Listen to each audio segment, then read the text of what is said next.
Okay sir.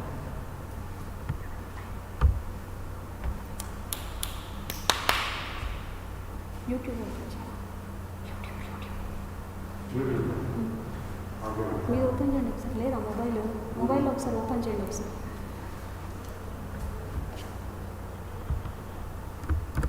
Sir open చేయమని చెప్పండి ఒకసారి. సార్ మీరు ఒకసారి యూట్యూబ్ ఓపెన్ చేయండి సార్.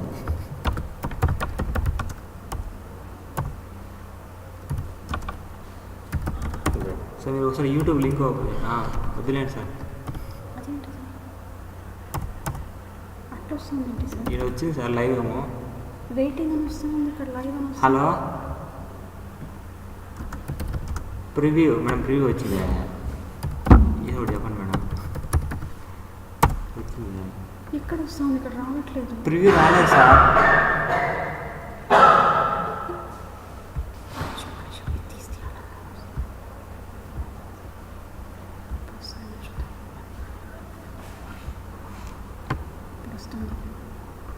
ఇంకా రాలేదు సార్.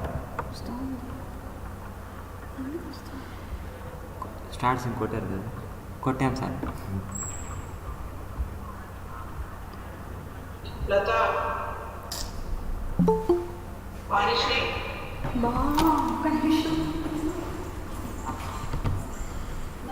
Okay sir.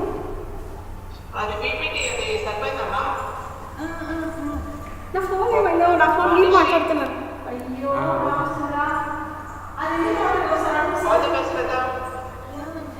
సరే సార్.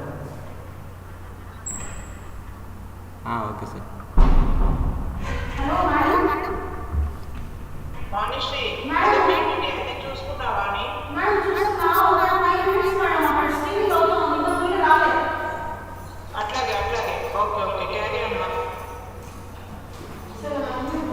ఇంకా రాలా sir.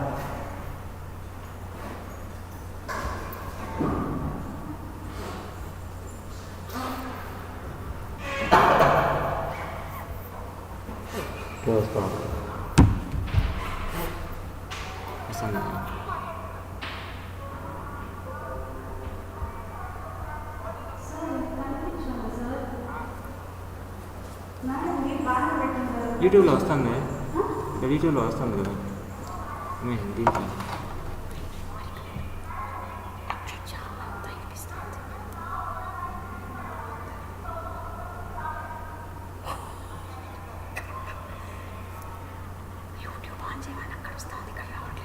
Okay sir.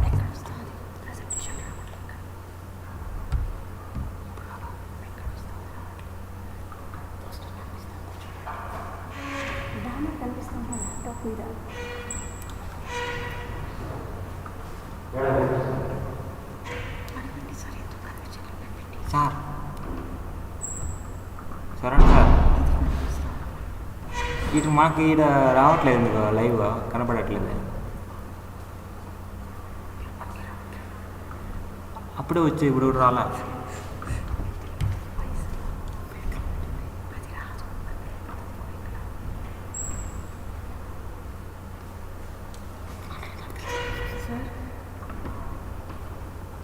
Hello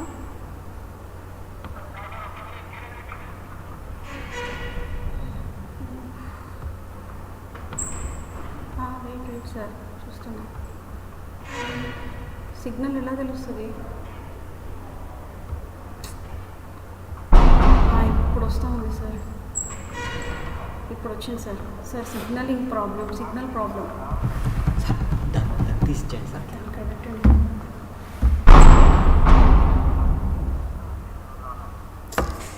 sir signal problem.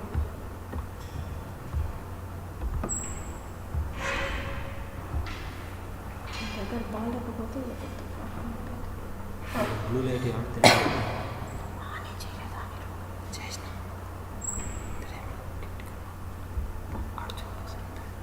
Sir. దీని ఓకే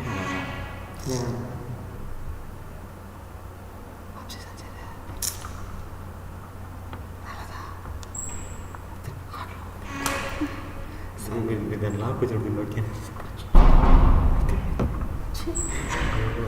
తీసుకొచ్చాడు. దీన్ని ఓకే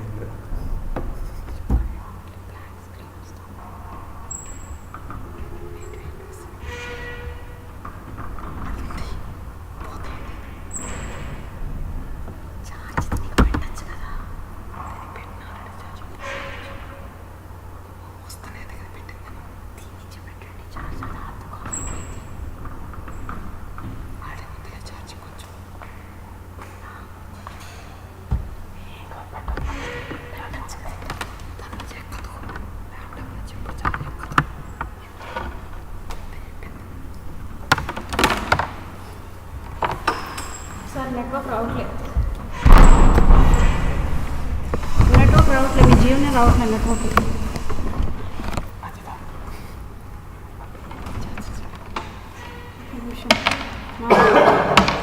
మాట్లాడు. హలో,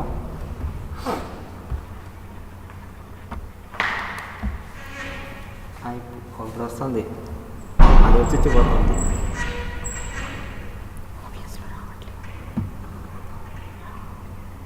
ఇక్కడ మాకు ఓబీఎస్లో కనిపించట్లా, కానీ యూట్యూబ్లో మాత్రం కనిపిస్తుంది. అది ఎట్లా? సునీత మేడం ఫోన్ చేస్తుంది. మీకు సునీత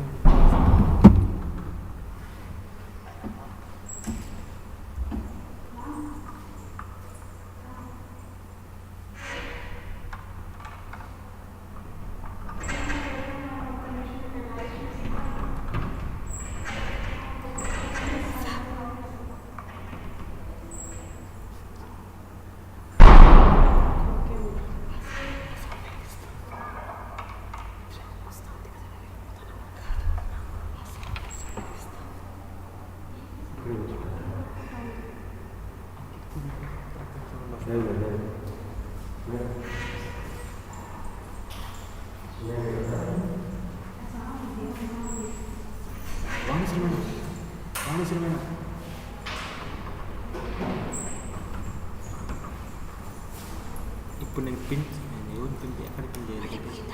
అది ఉంటుంది, అట్లే ఉంటుంది. వాడు యూట్యూబ్లో వస్తాను పిన్ చేయాల్సింది.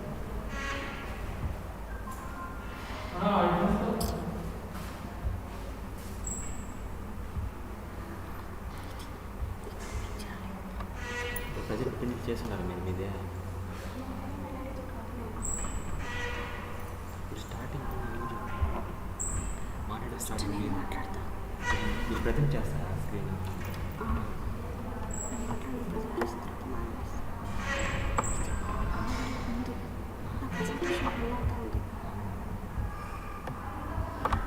నేను అయిపోయిన తర్వాత మీదే మొత్తం లాస్ట్ వరకు మీరే కదా.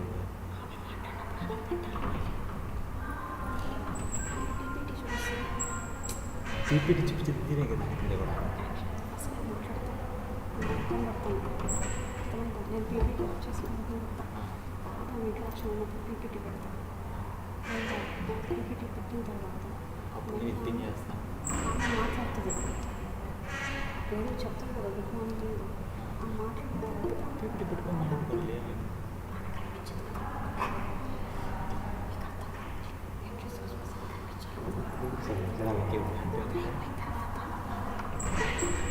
వాళ్ళు ట్యాక్సీ వేస్తున్నారు. అది అడ్మిన్ కౌంటర్లో ఉండే వాళ్ళు రారు.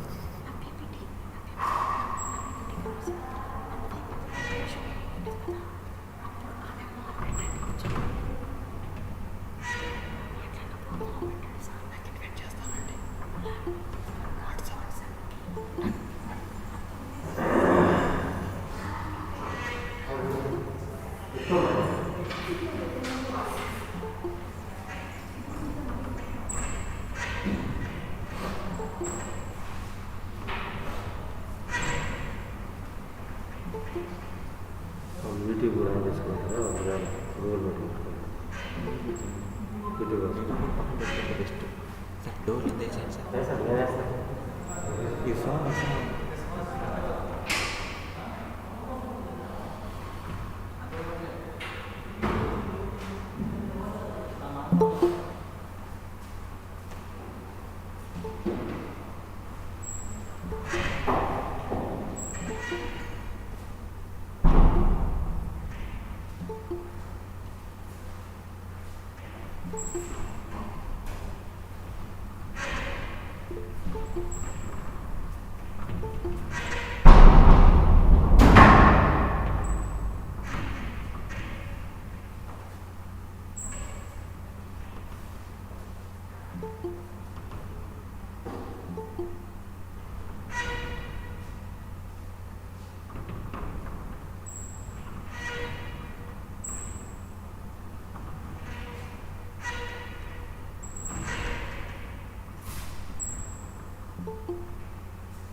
Good morning to all.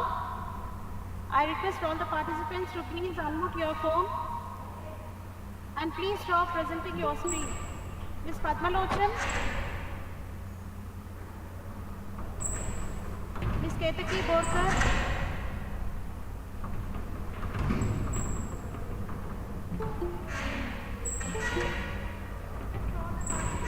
please unmute your phone.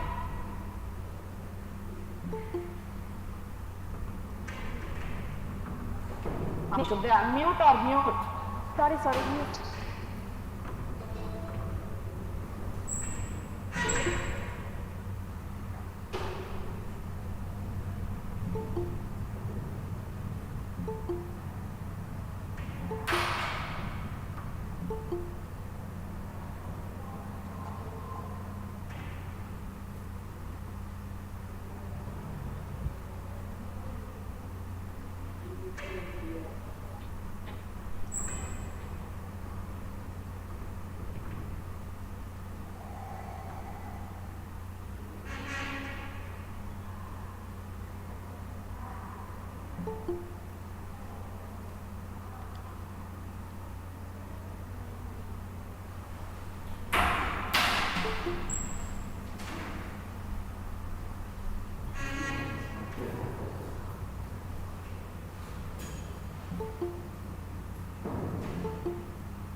Lift किया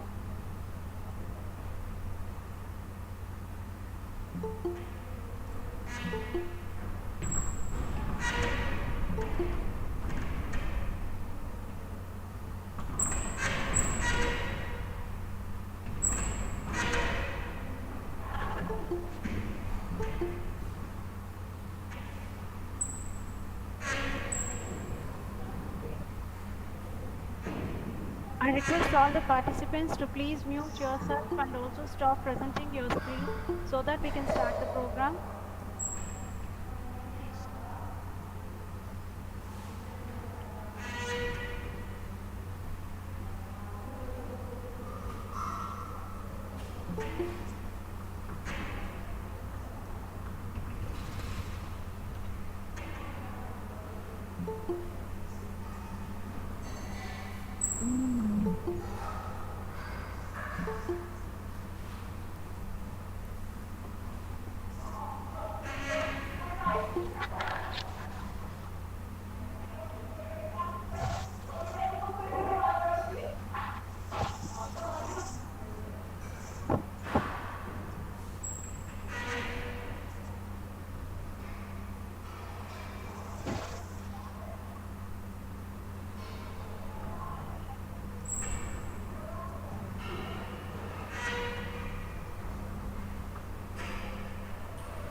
अरे अपना माइक तो म्यूट कर लो आप।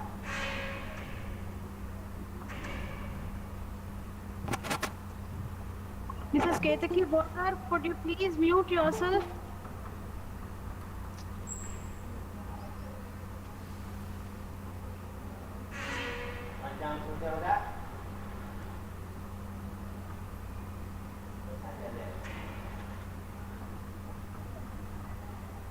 I request all the participants, please mute yourself and as well as stop presenting your screen.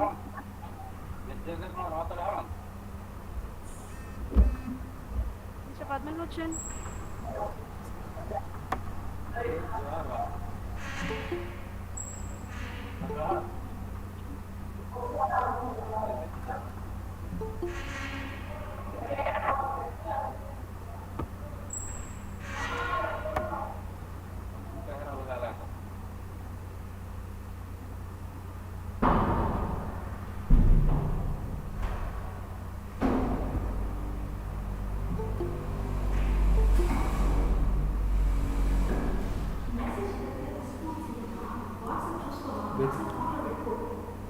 చూసి అది నేను ఎదుగుతున్నాను కనపడలేదే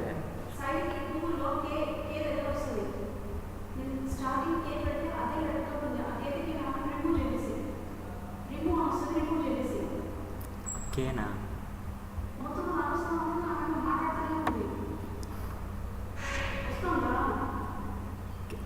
డాక్టరా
Hello, madam. Shall we start? Yeah, you can start, Vanishri.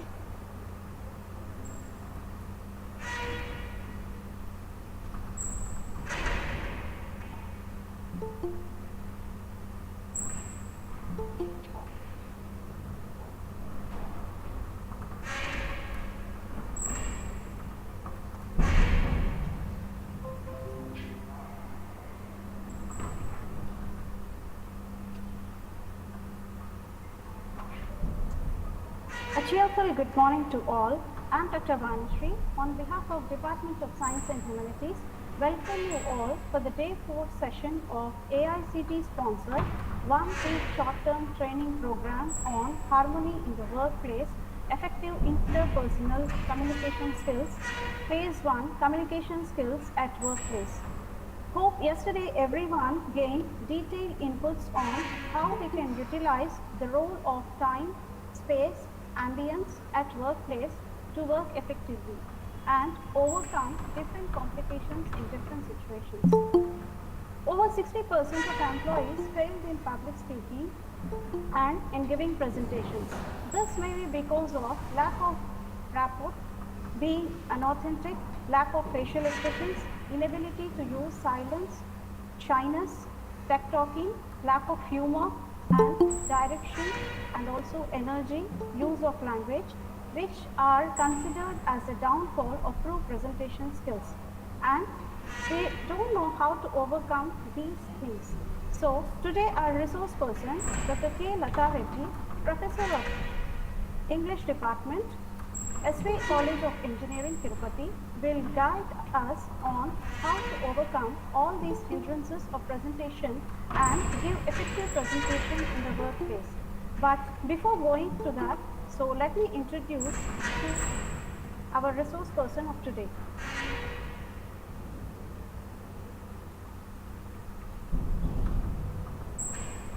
Dr. Lata Reddy is working as a professor and HOD in the Department of English, SV College of Engineering, Tirupati. She did her PhD in English Literature from Sri Padmavati Mahila Vishwavidyalayam, Tirupati, Andhra Pradesh. She has 18 years of rich teaching experience in professional institutions. She completed UGC CIRO minor project titled English as a Tool for Enhancing Employability for Engineering Graduates, a study. She is a master trainer in APTIS conducted by British Council and APSHE in 2017. She published a book, Folklore of Urumulavaru, Performance of Akkama Deity, Lambert Academic Publishing by Germany in the year 2012. She presented more than 12 research papers in international and national conferences, and 15 of her research papers were published in reputed journals and books. She attended more than 14 FTPs and workshops. She completed her training for 12 days in Sri Padmavati Mahila Vishwavidyalayam, Tirupati, and Acharya Nagarjuna University, Guntur, as a part of Andhra Pradesh Higher Education English Communication Skills project conducted by British Council and APSHE. She completed IELTS training, the trainer course from British Council. She cascaded training for teachers of PVKK College of Engineering for 2 weeks as a part of Andhra Pradesh Higher Education English Communication Skills project. She is expertise in teaching communication skills and soft skills as per the present day global requirements, and has strong hold in conducting English language laboratories that are focused to expertise the students in phonetics. She is proficient in self-access methods, assessment, and involving multimedia teaching, along with extending support to develop moral values and analytical capacity among the students. She is enthusiastic in providing students the exclusive skills in English to lead the cutthroat competition in corporate world in today's scenario of globalized employment. So let us welcome Dr. K. Lata Reddy, Professor and HOD of English Department, Sri Venkateshwara College of Engineering, Tirupati. Madam.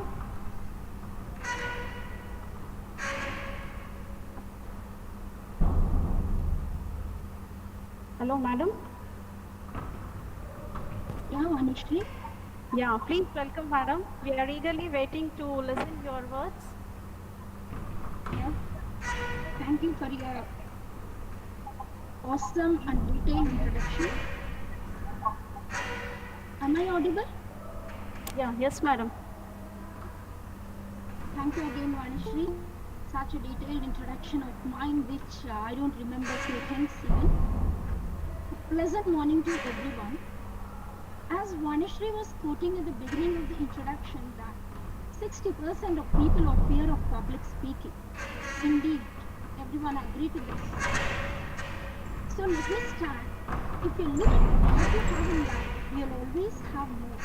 If you look at what you don't have in life, you'll never have enough.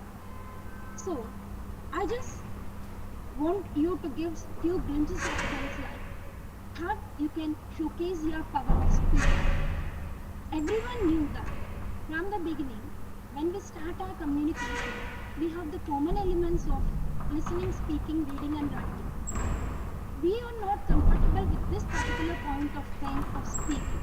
So let me just showcase few things on this, how to overcome this, and how to be a good presenter or a public speaker. As we enter the 21st century, we have already started feeling significant changes in the environment, particularly in this pandemic. Due to the outstanding technological development in the field of communication and computerization, which has given rise to tough and neck-break competition. Due to fast changes which are taking place dynamically in almost all the fields, the areas, it may be the scope of your career, it will not be limited to a single job, a single organization, a single place, or a single employee. Nor you will have regular promotions and conventional security of the job. Hence, you need to know various aspects which will concern you intimately and play a dominant role in managing your career.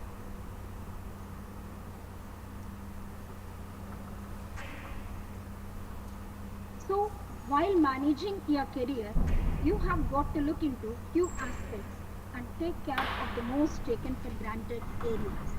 If you can speak, you can influence. If you can influence, you can change the lives of the people. Not only others, even yourself. So, when you want to manage your career, there are certain aspects to be taken into consideration, like public encounters such as interviews, assessments, which are totally online nowadays, public speaking, presentation, socialization, and group discussion, conflicts, and problem solving. Now, the question arises as how these challenges are to be managed in our career. How does it make a difference to your presentation skills, attitude, manners, and conduct? So let me tell you few things about how we can manage our own professional image, which depends on mainly 5 factors like impression, movements and manners, attitude, grooming, and etiquette. Let us consider them one by one.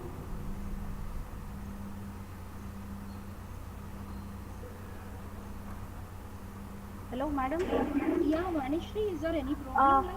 yeah, 1 second, madam. Please, the net got disconnected. Could you please wait for a few minutes? Sure. Sorry, madam, sir. Yeah, it's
Good morning, sir.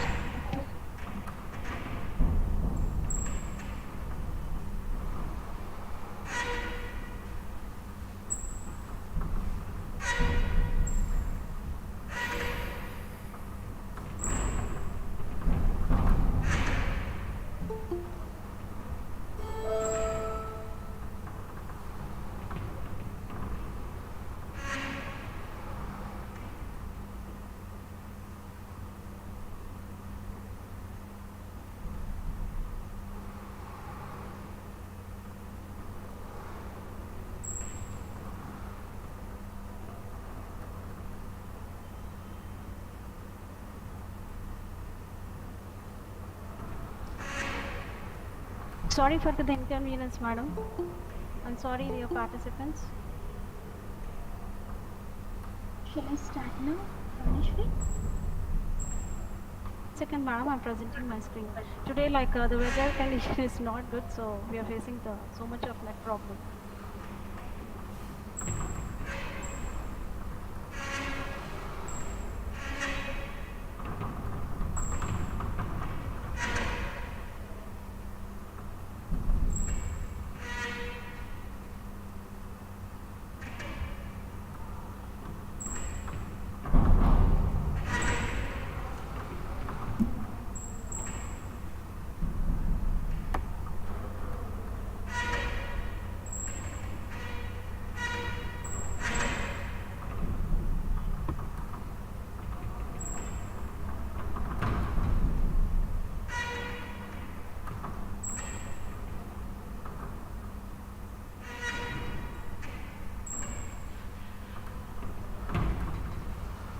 Yeah, madam, are you able to see the screen?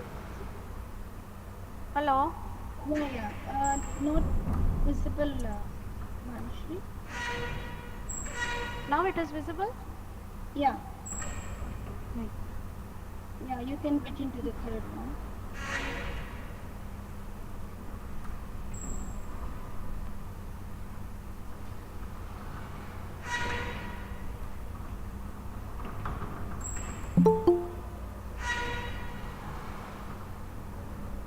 Yeah.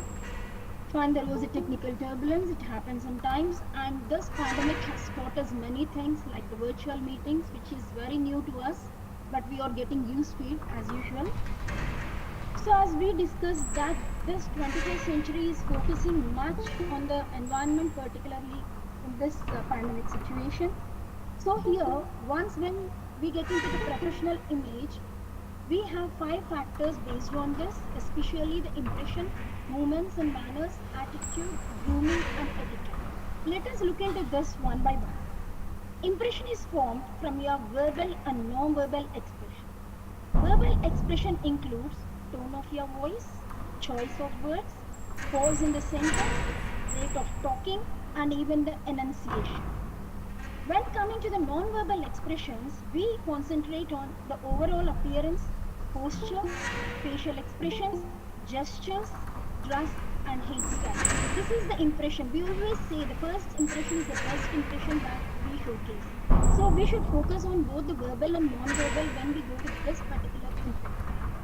Second comes the movements and the manners. Your movements and manners demonstrate your style of functioning, work culture, and conduct. So when we give any sort of presentation or when we are addressing public, then we have to focus on how we are with our movements and manners. We are walking straight and maintaining upright position. We should not couch ourselves and we should not have a very erect position because it gives a negative opinion to the people. Coming to the attitude, you should always show positive attitude by respecting others. Try to bring out the best from your subordinates, colleagues, and team members and enjoy working with them. Be enthusiastic and maintain always a cheerful smile. That makes us and leads us throughout the presentation. Next in the line is the grooming. Dress as per the occasion and be discreet in choosing the color and style of the dress. We people know like what how to be dressed and according to the situation or occasion. And maintain proper hairstyle with proper haircut. This is not the exact thing nowadays because we don't have certain hard rules like other countries have, like maintaining proper haircut, sticking on to one particular haircut. We see like the genders are different. We see like boys growing very funky hairstyle and girls are cutting short hair. It could be whatever. So, but whenever you are giving any presentation, see that you are grooming according to that particular occasion. Finally, we have in the row the etiquette. It is an unwritten code of conduct. When you follow it, you definitely get an edge as your style, modality, conduct become distinct and impression. So these are the things that we have to keep in mind and do when we go with our presentation because this is the thing that showcases the image, the professional image. Then we have Learn to communicate clearly and effectively. In this STTP, as this is the fourth day, for the past 3 days, we have come across how the main concept is how to communicate, how to showcase yourself, how to interact with the public, with the people. Importance of communication skill has already been highlighted. You may be a highly skilled worker, you may be a learned person, developed a new product successfully, or discovered a new thing in your research. You may have good plans and proposals, but if you do not have the art and skill to express and convey it in clear and effective manner and a proper language, it is of no use, and all your sincere and innovative efforts becomes useless and meaningless. So we should focus on how effectively we are communicating. There are in fact many learned persons having doctoral and managerial degrees in our group now also, but few of them fail to express properly. Where are we lagging? Your expression has to be clear, consistent, cogent, and impressive. Besides, it ought to be fluency, softness, and articulation. And we should focus on articulation, where to emphasize, when not to, and what all the sentences we are supposed to use, and what the meaning it conveys even. You may have to communicate on one-to-one basis or group of persons. It depends, like we can have one-to-one conversation or communication or one-to-many communication. So we should be ready for any sort of communication. It is delivery and style of your expression that matter a lot to swing them to your side. With keenness, attention, and silence, you have to be meticulous in selecting the appropriate proper words, phrases, examples, proverbs, and express them with proper and stylish emphasis. When you are submitting your plans and proposals within the office or with your senior officials or the higher management, you have to sometimes sell them by talking the language and interest of the organization. You have to sell them. So it depends on the situation, like how you approach the people. It may be your subordinates, it may be your colleagues, or it may be your boss. Thus, it implies an art of selling your thought proposals through the media of an effective and clear expression.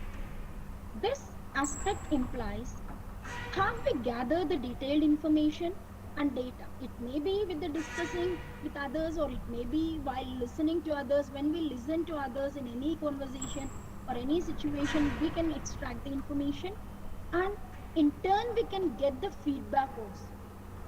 It involves your meticulous preparation and rehearsal too. Nothing, we cannot do wonders in a day. Nothing can be attained without any practice and hard work. This always we keep in mind.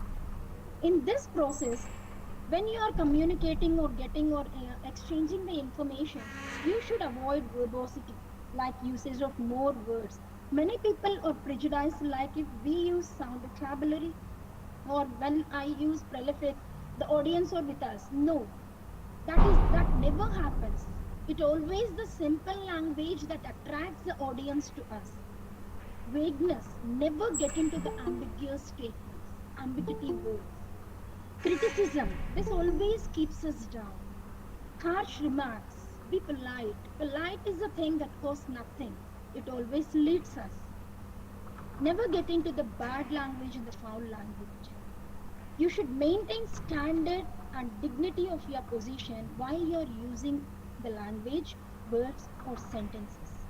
Remember one thing, one who fails to present or communicate in clear and effective manner is left out of the race, despite his professional knowledge, experience, and sincere hard work. So it is that which makes us to be in the top position, or which makes us everyone to identify, is the way we communicate, how effective we are. It's not the knowledge or the experience. I don't say experience counts. It counts. It teaches us many things, but the way we communicate, what language we use, what vocabulary we use, it counts. Move on to the next one.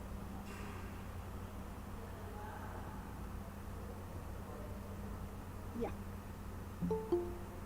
So here we have a very good quotation, like great speakers are not born, they are trained. We have many speakers. We always see that Mahatma Gandhi is a leader who is an orator. He is not orator by himself from the beginning. It's something through training we learn many things. We always quote an example like Martin Luther King, Obama. These are the people who gain this sort of oratory skills through experience, through training, through practice. It's not the thing happen in a day or a night. So anything happens only with training. Have you ever analyzed what makes a presentation effective? Is it the manner presented, the words and sentences used, the modulation of voice, or the body language of the speaker? Ponder for a while. You will get the answer. It is it all put together. It is not the alone like the sentences or the words or your presentation or your modulation. Everything put together makes you to come with a very good and effective presentation. You must, however, keep in mind that these are all the basics of the good presentation. Try to recall the occasion when, after listening to an effective presentation, sometimes when we listen to a very good presentation, we are stuck up. Why not me in that position? Why not I in that particular fantabulous way? You may have said to yourself, I wish I too could speak like him. To convert this wish into ability, go through what follows and practice what is suggested. That's what every day it comes with practice, it comes with training, it comes with your hard work, it comes with your motivation. Of course, we have no magic formula to offer. Nothing, no, wonders cannot be done. No magic like we can be a very good orator when we sleep today and get up in the morning. I become a very good orator and I can get the impression of everyone. No, we cannot do magics and wonders. The mark to success, as you know, always requires hard and sustained effort. I just want to quote an example here. We have certain set of people like there are people who say I can do anything, nothing is impossible. We always come across the people like yes man, I can do anything. In my dictionary impossible is the rule out word, but few say I can do but I should learn and practice. We have two categories of people here. So let us look into the perspective. If the first set of people are asked to swim and they don't know how to swim because they always have in mind that nothing is impossible. I can do this. I may be trying, I may not be. As they believe nothing is impossible, they'll swim and reach the destination, but great difficulty. The second set of people who always believe in the concept of practice and training, they get trained in that, they practice every day, they get into the swimming pool, they do a lot of activities, they learn many things, techniques, everything. Then they swims like however they want without lot of effort and difficulty, because the first person is also able to succeed but with great difficulty because they don't have the strategies, they don't have perfect training, and they don't bother about the practice. But the second set of people, they are motivated, they are targeted, but they have certain training and practice. There is a lot of difference between these two set of people. We are not looking at how far we succeed, what all the hurdles, what all the problems, turbulences we come across with. Definitely, we should believe that there is no shortcut to attain any excellence. One day miracle never happens anywhere. So, one should understand and identify the required skills of presentation, which are basically the same for all the professional domains. It may be a business, technical, scientific, industrial, and even in the management. As a professional, you may have to present technical, business, or scientific information, or you are supposed to brief your colleagues about a professional issue or matter. You may even be required to explain your employees the major policy changes within the organizations or the decisions that are going to be taken, which affects the work within the organization. Further, you may have to present papers at the seminars and conferences. We know, like in this pandemic, how we people are worried about the attending FDPs, presenting papers, publications, many things, because we are stuck up, but we do have a threat, have to lead our life, have to, what's next. So we have this particular situation, like have to be successful. As a senior professional, you'll need to speak publicly, more frequently, in many diverse situations. So you will not be informed earlier, yes ma'am, tomorrow you have a session. Every day it may not be like that. Sometimes it may be extempore. As a senior, your boss may assign you the task, or your colleagues can approach you and ask you, ma'am, sir, please explain me. So you should be in a position to answer. You should be in a position to explain them. Yeah. So always, great speakers are not born, they are trained.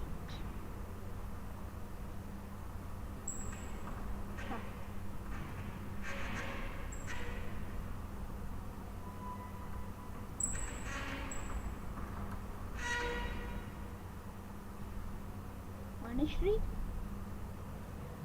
Yeah, are you able to see, madam? The network connection got lost. Yeah. Lot of turbulences, technical turbulences today. Are you able to see, madam? Yeah. Fine, thank you. Let me.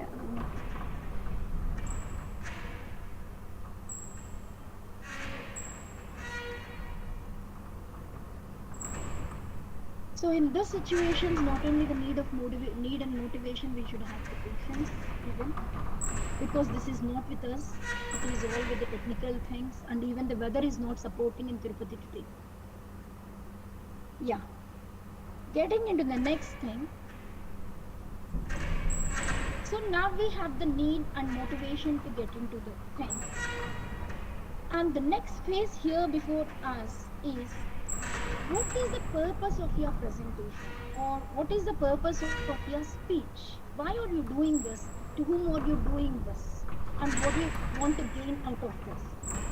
So, presenting involves speaking to a specific objective, coordinating that speech with a series of images. It may be with the images, captions, text, which are designed to reinforce the objective, and definitely we are focusing on the outcome. What is the main outcome of my presentation? What is the main outcome of my public speech or my speech? Public speaking is more generalized set of spoken communication skills. So it's not a weird term. It's not a tough term like what is this public speech? So it's a part of your communication. Public speaking allows us to form connections, influence decisions, and motivate change. Without communication skills, the ability to progress in the working world and in life itself would be nearly impossible. See, as a child doesn't have any language. It communicates through crying or making some sort of noise. So we have certain language, certain media to communicate. Public speaking is one of the most important and most dreaded forms of communication. Why did I use this dreaded form of communication? Normally, everyone is frightened of this public speech. Normally, once you Google fear of, when you click on this fear of, the second thing that comes is public speaking. Because the first thing is dead. Death is not with us, because we cannot do anything with that. But speaking is with us. Being a very good, effective speaker is with us. Okay. So when you Google, that is the second thing that appears there. Studies have shown that more people fear public speaking than dying. At first, this might not make sense, but Gavin de Becker, who is widely regarded as the nation's leading expert on fear, says that public speaking is so frightening because there is actually a risk of death involved. Let me tell you, what is this risk of death in this? He is not referring here the physical death, but the death of our identity. When we speak in front of people, there is a chance that we might be humiliated. Humiliation is the worst thing actually. Being humiliated, which would threaten to destroy our sense of identity, which terrifies most people. Once we lost our identity, Once we are humiliated, we feel that death is the better thing. Okay? Yeah. So let us move on to the types of presentations and how it is organized when you are giving a speech. We have the informative presentations, persuasive and entertaining. Mere possession of knowledge or ideas doesn't make a person an expert. Only a person can clearly, logically, and confidently put across his or her ideas and showcases the knowledge on a particular topic, then only she or he will be considered knowledgeable and even recognized as an expert in that field. Definitely, one who gets the recognition is not like very easy who gets the recognition or identity. A lot of hard work, a lot of struggle, a lot of practice behind that. Let us move on to the types of presentation one by one. Informative. The main objective of this presentation, the name itself indicates, like it provides a lot of information to the audience. It involves facts, details that grabs the attention of the audience. This helps the audience accept you as a resourceful person because you are giving them the accurate, uh, needed information at that particular time. Then, how can we organize this particular information or informative presentation? When we are organizing, see, when we go with the presentation, every presentation may not be informative, every presentation may not be entertaining, every presentation may not be persuasive. But it may be the mixture of all three, but the organizing the things differ. So let us look into like how can we organize an informative presentation. This informative presentation is the one that demands logical organization, logical things in a sequence, one by one. What comes next? What is the first? What comes last? How to sum up the things. The ultimate aim is to make the listener retain the information the speaker is providing. See, once you are giving this, most probably like after completing the session, few may remember, few may forget. But it is the responsibility of the speaker to retain that particular attention with the listener depends on how you present the things, how effectively you present them. The speaker is advised to conduct an activity. Normally, as someone is presenting, please give me a chance to present. Yeah. Yeah, the speaker is advised to conduct an activity. See, normally in this pandemic, in this virtual meetings, we cannot conduct an activity. If it is a classroom or if it is an organization, we are having a get together or a meeting, we can conduct an activity, which makes everyone to know. Vanishri?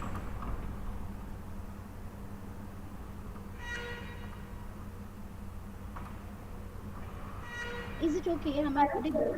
Yeah. Is it okay? Yeah. Yeah, it's okay, madam. But one second, madam. Some of the participants, please mute yourself.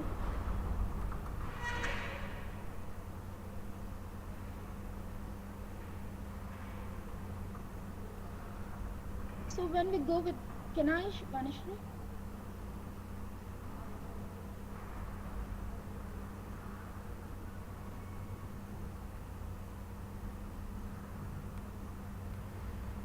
Ma'am, you can go. Yeah. You can. Once we focus on this particular informative presentation, the main thing you can focus on conducting an activity or a brainstorming or just starting a presentation with a question answer session. It is something to gauge the level of understanding. Like, how are your audience? What is their expectation? What standards they have? What is their way of understanding? You should keep proceeding in mind the audience level of understanding and knowledge of the subject matter. It's not that when you are giving a presentation or when you are in a public speech, it's not that you have to get into your way of delivering the things. You should be in the shoe of the audience, like you should be in their place and understand, am I reachable to them? Am I reaching them? Am I answering that questions in the mind? Am I with the topic what they feel to have? Okay, Then the second type of presentation we have is persuasive. This is something the tricky and the toughest part exactly. As the name suggests, it is made to persuade, convincing. Convincing is not. See, if the others want to convince, we can convince them very easily. If they have that, I don't want to convince. Like, you convince me now. We cannot. We cannot.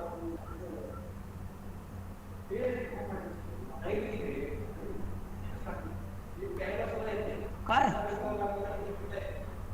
काय सांगताय असं तोंडाला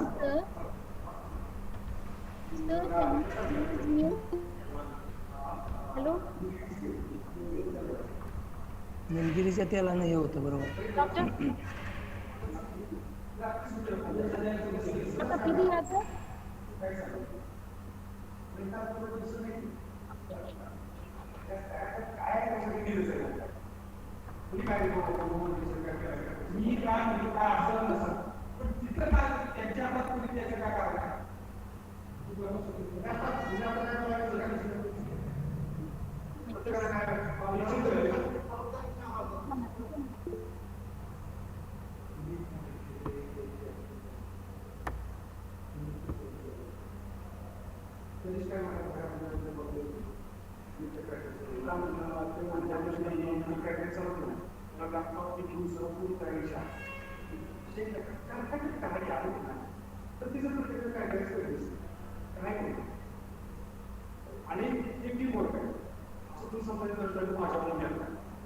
बरोबर अगदी बरोबर Yeah, hello, madam.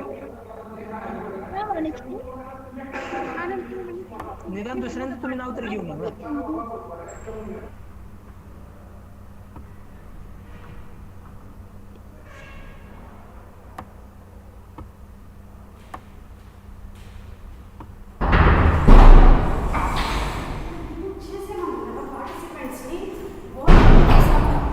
మీరు మాట్లాడకండి మొత్తం యూట్యూబ్లో వస్తుంది ఇది యాభై ఎమోజీ అదే వస్తుంది దాని చెప్తాను ఒకటి ఏం చేస్తుంటారు వాళ్ళు అర్థమే కాదు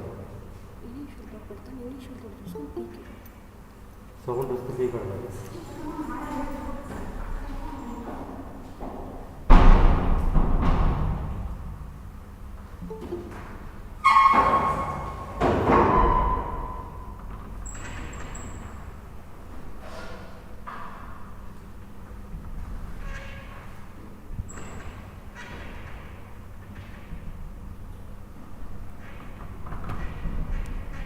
hello, ma'am. Yeah, Vanishri. Sorry for the inconvenience, madam. Yeah. This is also one part of presentation skills. When we are present, then definitely we get many problems.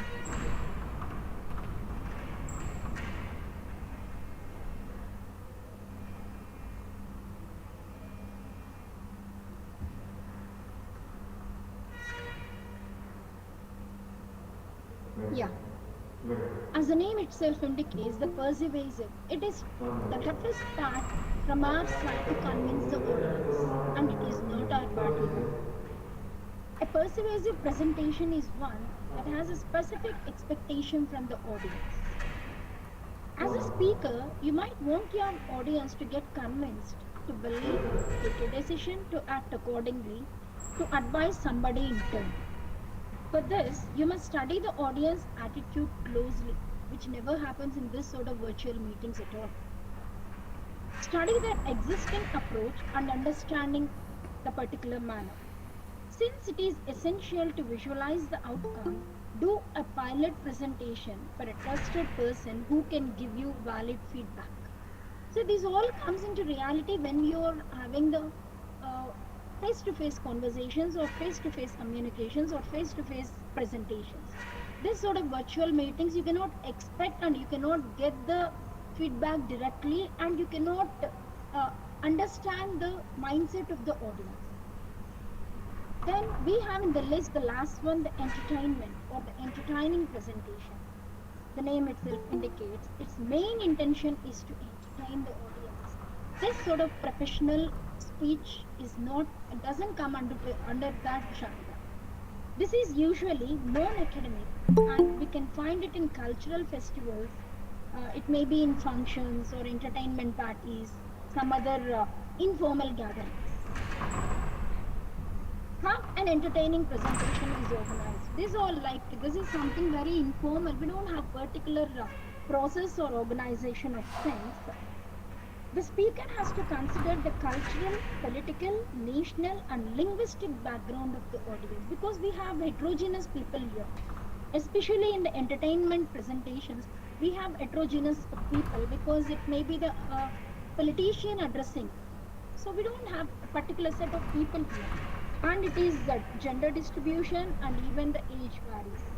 The speaker should organize his presentation that do not hurt the audience because this is very, very important because it is heterogeneous group of people. We should be very careful in doing this because it should not hurt anyone and we don't have any right to hurt others. Yeah.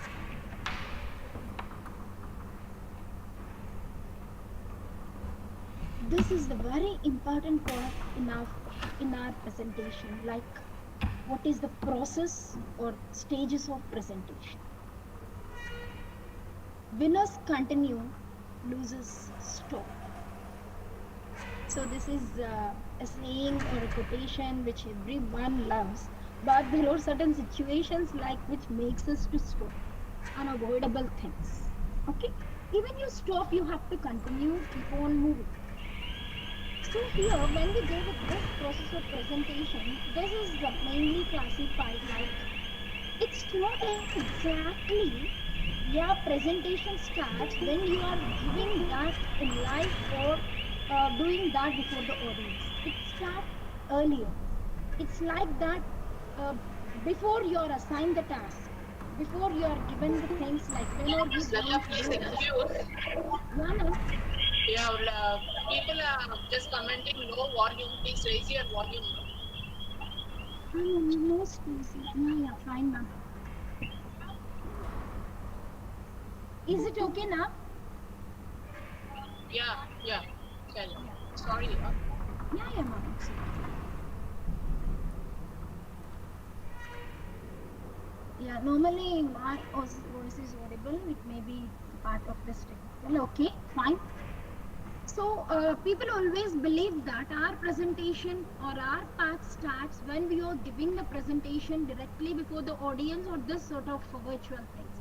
No, this is always a misconception because your presentation or your process of giving the presentation starts before because you have to do certain things earlier before giving the presentation. So here we classify the things like before, during and after. So let us see like what comes under before.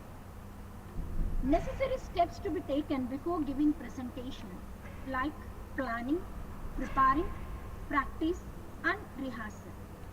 And these are the things like we have to plan what do we have to present, who are our targeted audience and how we have to prepare, then how we have to practice, rehearse, what methodology or what strategies we have to follow. Then coming to the during of the presentation. Process to be focused at the time of giving presentation, we consider things like audio visual aids. What all the aids you are using here, mode of delivery and the way you are presenting, that is articulating, what sort of vocabulary you are using, how you are going with your sentences, structure, construction of sentences, and even the very important thing, the non-verbal things. And the last part of the process is the final part of presentation, which reflects our presentation in the form of feedback and clarification. So this is the thing which makes us to learn more. Feedback is the thing which boosts us, which gives us our flaws, which gives us what are our drawbacks, which area we have to improve. So let us see one by one, coming to the planning here. So it depends on the person, individual to individual, how you plan. Planning involves complete and comprehensive understanding of a few vital points. It's not necessary like when you are with this phase of planning, you have to look into the detailed structure of your presentation. Maybe you're not presenting that, you're not using that in your presentation. To gain the knowledge, to have the idea about that particular topic, you have to gather a lot of information on this. The speaker should try to find out the following about the audience. So we should be very careful when we are going with this planning, especially about the audience line. Few things I want to quote here. Educational background. As I told you in the beginning, at the time of entertainment presentation, we have heterogeneous group of people here. So we should focus on what is their background related to their education, occupation, linguistics. See, in our group, we have people from all over the country. We have people from northeastern parts, south, many areas. We have different vernacular languages here. So it should not become a linguistic barrier. Cultural background, age group especially, I expect like in this group we have a bit variation but common age group. We don't have the infants and the senior citizens. Gender distribution, obvious it is there in every presentation. And the size, this is unlimited. This virtual meetings make us to go with or make us to address more people at a time, which doesn't happen in our realistic, in our face-to-face conversations. Based on all these facts, like it may be with the audience, education background, occupation, linguistic, cultural, the speaker can gauge their basic attitude and their knowledge of the subject. It is also necessary to comprehend the strengths and weaknesses of the audience. We are not directly getting into their shoe. We are not directly asking them the weakness and audience. When we are giving the presentation, we will be in a position to identify their strengths and weaknesses. Depending on the content, she becomes an effective speaker. You cannot just go with your flow of speech.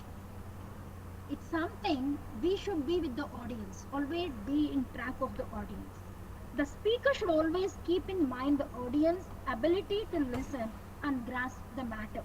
We know in this pandemic situation, even our children are with online education from morning till evening with the online classes, we know how they are with. Even we are with many FDPs, we know how we are with our FDPs. Okay, nothing to comment here. Yeah. Last but very important is their number, the size of the audience you are addressing to, whereby the speaker can be prepared in many ways, like reading an adequate number of copies before hand of handouts. See, when we are addressing a huge gathering, so we should be in a position to distribute the handouts, whereby we may not get into everyone, we may not have interaction with everyone. After spending some time in exploring the audience, you need to attempt to know how much the audience knows about you and their knowledge of the subject of your presentation. This happens like we can understand, are they with us, or they with our topic, or we reaching them. After a complete understanding of the audience, it is necessary to know the purpose of the audience in attending that particular presentation. We have mainly the three purposes as I discussed in the beginning. It is something like to seek the information, to make a decision after listening to your presentation, to get the three types of things like informative presentation, persuasive presentation and entertainment. And here the speaker is also to consider the purpose of presentation. The main purpose, the main intention of any speech or any public address is to provide the information and to persuade the audience, because when you are giving any presentation, it is not only that you are passing on the information or you are providing them the information and the detailed structure. It also that you have to convince, you should be with them, like once you are giving the topic to them, whatever the queries, whatever the doubts they have, it should be cleared like. The speaker should build the strategy to match both his purpose and that of the audience as closely. It is not that today I have planned this, I should complete in this 2 hours. No. It is something like you should reach the audience also. You should satisfy and you should reach the purpose of the audience also. Finally, the presenter should see that the audience gets an overall understanding whatever you are presenting or whatever you are delivering. If the presentation is intended to assist decision making, the speaker has to present the information necessary for the audience. So the audience should be in a position to make a decision to identify what the speaker is focusing on. And this is something that comes under planning. The next part we have, like, now we have planned everything, we have identified the audience, we have done everything. Now the exact time comes. Now the exact role comes, like preparing. Once the speaker has analyzed the audience, their purpose of attending the presentation, and his purpose of presentation, he should begin to prepare for the presentation. See, here we have, by failing to prepare, we are preparing to fail. Anything, we have to prepare, even it is a known concept to you. You have to prepare because you have to memorize the things recently. Don't have the things like, I have done this number of times. This is a cup of coffee for me. I have done this presentation n number of times. No, never have that prejudice. Always prepare. If it is a known topic or anything, prepare, because if you are failing to prepare, you are preparing to fail. Finally, you are lost. Your audience are not with you. If it is an impromptu presentation, like we all know, extempore things, there isn't enough time available to access the sources. Sometimes we have to be in a position to address the gathering with some sort of impromptu things or some sort of extempore things. The speaker should depend on his memory alone. Like he or she has to recollect many things, his past experiences, his past presentations, then only he can address them.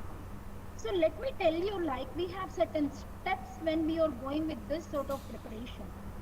The speaker should exercise his memory to gather all ideas concerned with that particular topic of presentation. So once you have chosen a topic or you are assigned with a topic, you should memorize the things. You have any related information to that, or you have to get more information, serve more information on it. Then the second step comes, like, organization of things. This is the toughest part. Like, some people are not good at organizing. If they just pick up the random things and throw on the audience, that gives a negative opinion and a negative impact on the audience. So the presenter should organize the points in a logical order. If it is an extempore, it is always advisable to begin the the presentation by adequate reading and gathering information. As usual, we cannot do anything with an impromptu or extempore. It's something like the relevant, we have to cook up the things. We have to meet the things and go with our speech. If it is a seminar presentation, the speaker should do thorough research. He should visit all the possible knowledge resources. The point why I'm stressing on this, because we have the people in our group, in our Sttp webinar right now, like people who are with the research scholars. They are in a position to make their own chapters, submit their proposals, so they are doing the research. So they have to collect the information, present that before the doctoral committee or something like this. Okay. So he should visit all possible knowledge sources, collect the related literature, study what has happened in that field, and finally organize them in a proper way and publish. Any kind of presentation can be mainly divided into three important parts, like, for convenience of the speaker and the listener. See, when you are in the position of a speaker or a presenter, you always should have in mind the audience, because equal importance is given here. The presenter should focus on, without audience, speaker is not there at all. Whenever we called a speaker, we have the listeners. So when we have the audience, so we always should keep them in the comfort zone, always there to convenience them or to convince them. So here, when we are going with this sort of presentation, definitely this is a very basic minimal thing, like we have to categorize the things into introduction, body and conclusion. we have to identify what is the main part in the body, what is the main part in the introduction, and what all the things to be there in the conclusion. And here I just want to say few things like we have to use the visual aids, which has few advantages when we are going with this. No need to worry about what you are going to say. Use effective titles which properly capture the main message of the visual aid. See, once you are presenting, we are always facilitated with this sort of things like PowerPoint presentation. Then we have the PowerPoint before us. We are not supposed to put all the information in the presentation. We just go with the main points. It may be in a captivative titles or quotations. You can have good eye contact with your audience. This is always done. You can look at your audience all the time, except when you look briefly at your visual. See, sometimes even though you are prepared with that presentation, there are certain situations we have to look at our particular visual aid. At that time you can have. But here, as a presenter, you are not to read the slide or you are not to concentrate only on the visual aids. You have to focus on the audience. As we are in the virtual meeting right now, I cannot focus on anyone because you are in your own places. I do not know. I cannot get your feedback even. Okay? And I cannot have the non-verbal communication, especially my eye. Your audience always feels comfortable knowing your planned plan. So once you are done with this preparation, have you organized the things, the audience can identify you, have you are very good at presenting and delivering the speech. Well-designed visual aids show that you are well prepared and have a good plan. See, once you are going with a lot of text in the slide, it gives the opinion that we are here to read the slide. As a presenter, we are not here to read. If I pass on the same slide to everyone, everyone can read. Why the need of the presenter? Why the need of the speaker? So the speaker is the one who is facilitating. Here we are going with the visual aids, not the entire text in that. Okay? Yeah. Let's move on to the next phase of our presentation. Are you ready? And rehearsal. Let me give few glimpses on this, like how one can practice the best and what all the ways we can rehearse ourselves before giving any presentation. For any presentation, note that for any effective presentation, practice and rehearsals are as important they are for a stage performance. See, we always feel that, why should I practice? I'm not a dancer, I'm not a singer, I'm not an artist. No. Even though you are not genres, you have to practice. Even you are going with your speech, even you are not with your artistic things, we should prepare, we should practice the things. Practice the things, because as we do with the dance and play, it gives great clarity and confidence to the speaker and propels him to perform better, because once we are practicing, we gain confidence. Once we are confident, we can give our best. Definitely we gain the attention of the audience. Every individual experiences stage fear, nervousness while making a presentation. Quite common. We people are very comfortable because we are not directly facing the audience right now. That they don't know our exact body language and the speaker doesn't know the body language of the audience. But it doesn't happen in our face-to-face conversations. So the audience or the listener is able to estimate the speaker. So you have to rehearse before doing anything. Rehearsing helps the speaker reduce the stage fear. So I always suggest that, I hear like many people saying that before you give any presentation, even in our classrooms we say to our students, before presenting anything, you rehearse before the mirror. According to me, it's wrong. Because when you are practicing before mirror, mirror cannot respond. Mirror cannot give your flaws. Mirror cannot identify your mistakes. it's better you make your friend or the person who understands you, who can comment you, suggest you, who can give the critics of you, or you can record the thing. If you are not comfortable with someone, you can record the thing. Keep a camera before you, rehearse the things, and practice. Never practice or rehearse before the mirror, because mirror is a materialistic thing. It cannot respond. Yeah. I just want to throw few things like how you can overcome with this stage fright or the fear of stage. Some amount of stage fright is always help. We have the concept like eustress. Eustress is always agreeable, accepted one. Some stress is needed, otherwise it showcases that we are not at all prepared. Once we are not tensed, it shows that it reflects we are ready, because the person who doesn't tense showcases that he doesn't prepare. When he doesn't prepare, he is ready for anything.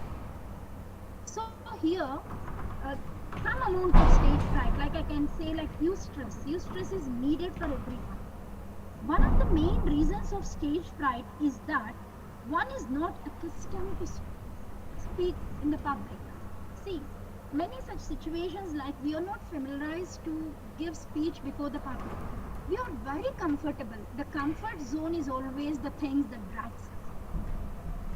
I am comfortable with my group. I am comfortable with my family. I am comfortable with my peers. But I'm even comfortable with my students in the classroom. But when it comes to the public, when it comes to huge gathering, when it comes to the people who are not aware, the strangers, definitely we have the nervousness. So the thing is, when you are addressing in the public, there are certain symptoms we come across, like when we are frightened or when we are phobic, like trembling arms, mental blocks, excessive sweating. We sweat a lot. See, now even whether it's school, sometimes people sweat because it is something the lack of practice or lack of rehearsal. To gain confidence, both successful presentations. It doesn't like once we watch the successful presentations, we are going to gain the confidence. We have to practice. Practice, practice, practice always makes us to be perfect and reach our particular target. Thorough preparation will help you conquer stage fright. When you are prepared from the very pinpoint of everything, then you are very ready and anyone can shoot at you. You are ready for, you are open armed. So anyone can fire any questions. So there are certain things like stress reducers. We have like chewing a chocolate, or sometimes the banana which has more carbohydrates. This helps you to reduce the stress. Before, this is a common stress releaser we suggest, like take a deep breath before you start any presentation, because it relaxes you. The other thing also, walk slowly to that particular podium where you are about to address. It takes time and it gets relaxed, and you say to someone to play the first slide for you, whereby you get the time to relax, and someone introduces, I thank Vanishri, so she introduced and we get released our stress somewhat, it is released there.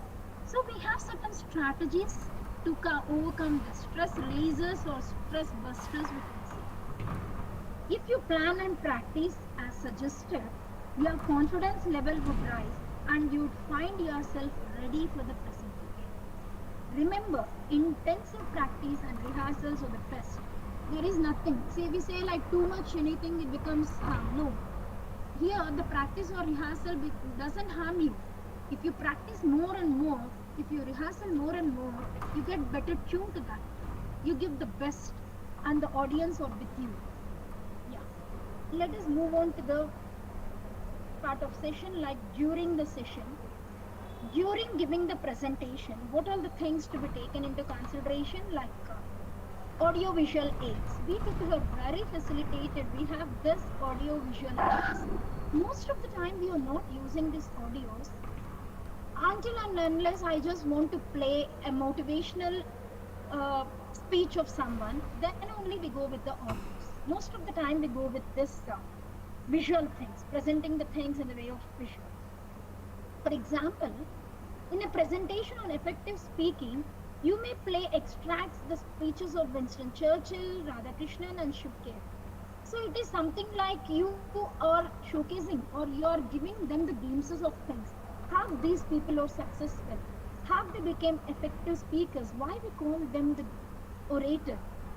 In most situations, it is the visual aids we use in our presentations, which helps us to emphasize, explain, illustrate, reinforce, and support the content of our presentation.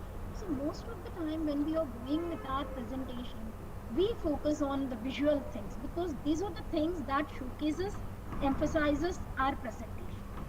Moreover, you are very comfortable and confident and you will be able to sustain the interest of the audience. Yeah, definitely. Once you have the visual aid before you, it is the one that is giving you the insight of that. What's next? What is this going to deal about? So you are able to recollect the things, memorize the things. So when we are going with this visuals effectively,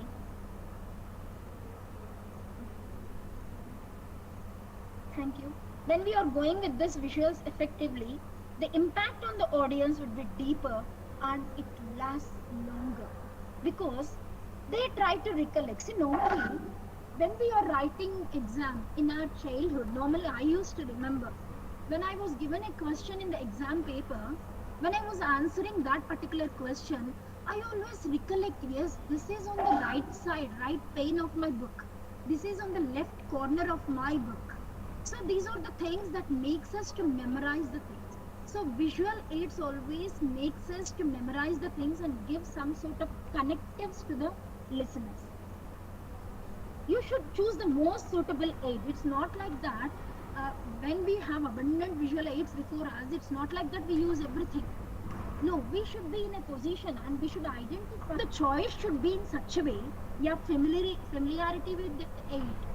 For example, this pandemic has made it familiarized with all the Google Meet, Hweics, Zoom and other things, have to get into the thing. Prior to this, we are not familiarized to this. Okay, the situations makes us to accustomed to everything.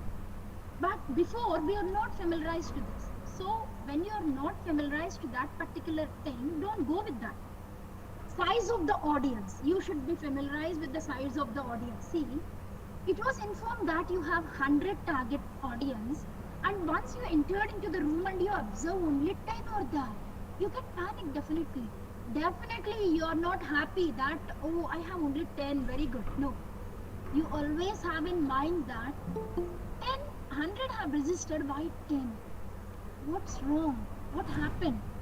So, in the same way, if 100 are there, 100 are registered and 200 are there in the room, definitely you get panic because you have gone with your handouts necessary for that particular 100 students. We have gone with the material or the activities necessary for that particular 100. So we should know the size of the audience you are going to present. Then the seating arrangement. We know like in the classrooms we have the comfortable fixed mode of seating. But in any conferences we cannot expect the same. Then nature of the material to be presented. What type of material you are presenting to them? Or you giving all the text or you playing some sort of audios or videos then what all the facilities available in the presentation? You cannot come away directly with your pen drive or your presentation in the mail. There is no laptop, there is no net connection, there is no webcam. What to do? So you have to do some pilot survey before getting into your presentation. Yeah. After this audio visual, we have the very important thing, articulation. This makes wonders. Even you don't have sufficient content with you, this articulation makes you to reach to the top things. Before you go to the venue, please, you are supposed to check few things. Whether you have the necessary note cards and the slides for your presentation, and the other one is, are you well dressed? See, we cannot compare with the Western culture. We have always have the culture space. We cannot compare with our, even we are modernized, we cannot compare with that because we are in our own culture, shock or culture space. Okay, so we should be well dressed. Nothing wrong in that, but we are not comfortable first of all. So when you are addressing the audience, see that you are gracefully dressed to that particular occasion. And you, after reaching the venue, as I told you, you check the size of the audience and check the physical arrangements done there. And the best way to relax before getting into your presentation, walk gracefully to the lecture, put your note cards on it, look at the entire audience, take a deep breath. Pronounce each word properly, stressing on the right syllable and using appropriate intonation pattern. You cannot have the same flow in your entire presentation. Okay, so even a lullaby, even a song, everything has ups and downs, everything has intonations. Your delivery should exude confidence and be punctuated with pauses. Don't do a continuous speech. Anyone cannot have attention for more than 20 minutes. Obviously, we all know that. Okay? And anyone will not concentrate on a lengthy sentence more than 35 words. Do not eat any syllable or word.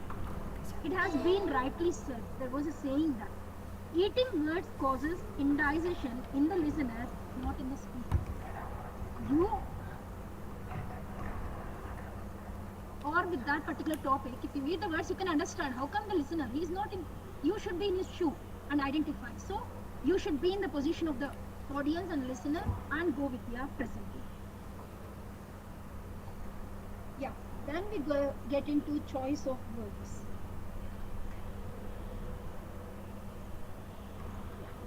This is the tricky part actually. I have quoted in the beginning of my session that using sound vocabulary, prolific words doesn't make you or doesn't give the sense to the listener that you are a very good orator. Always keep your presentation simple, short. So here, when we go with this choice of words, if your thoughts are clear and well organized, you will not find it difficult to express them in a simple, plain language. You probably know that long, abstract or unfamiliar words are often vague and inflated. See, the listeners get deviated if you go with a lengthy sentence or a different. See, every time they cannot have a dictionary. Even in the class we say that.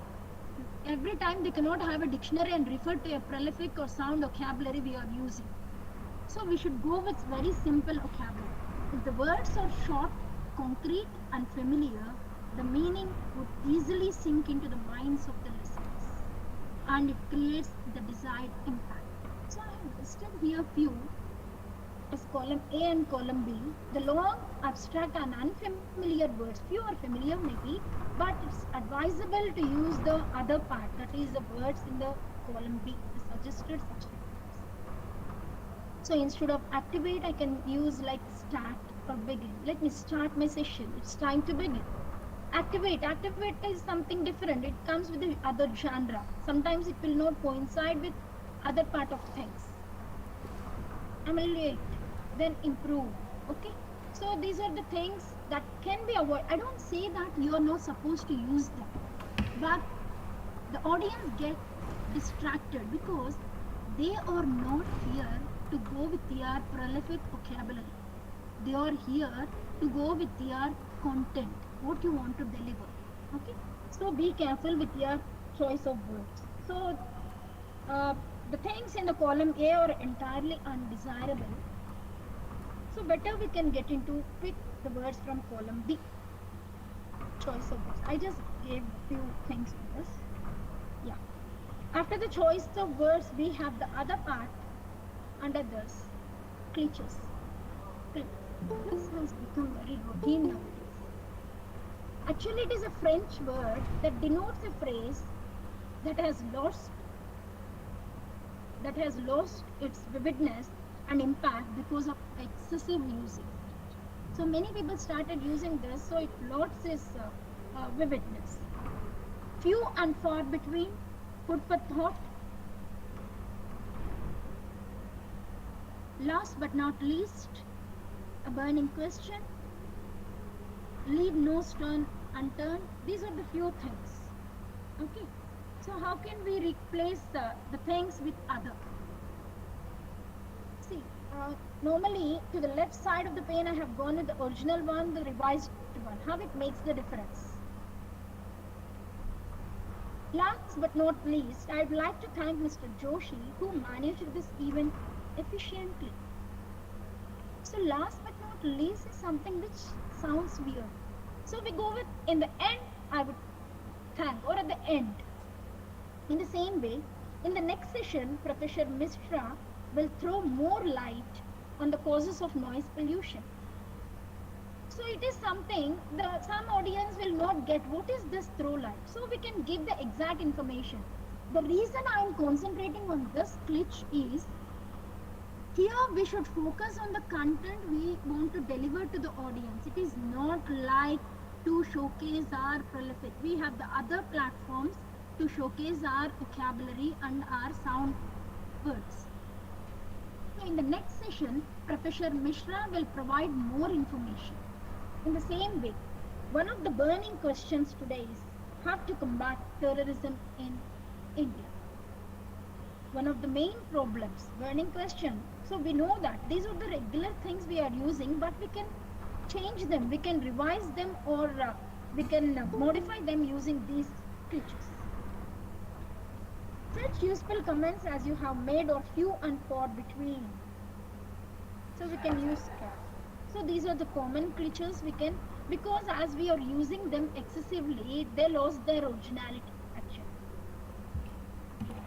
Then the next one, it comes as a row with the glitch is jargons. Jargons differ from one particular area, one particular department to the other.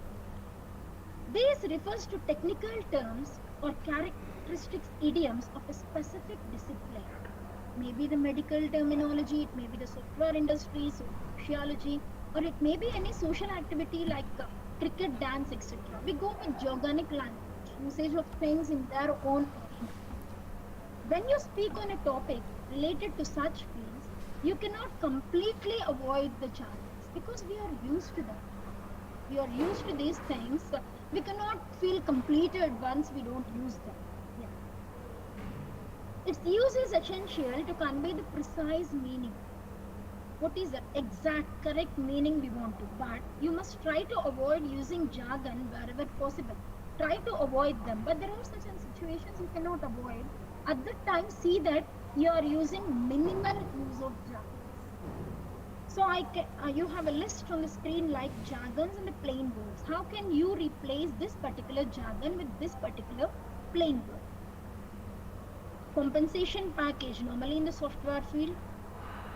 Hypertension, we are using this quite natural, hypertension. See, we are also polishing our things, our vocabulary. Edema, maturity date, we are using this quite often. Malevolent, harmful. So these are the few jargons.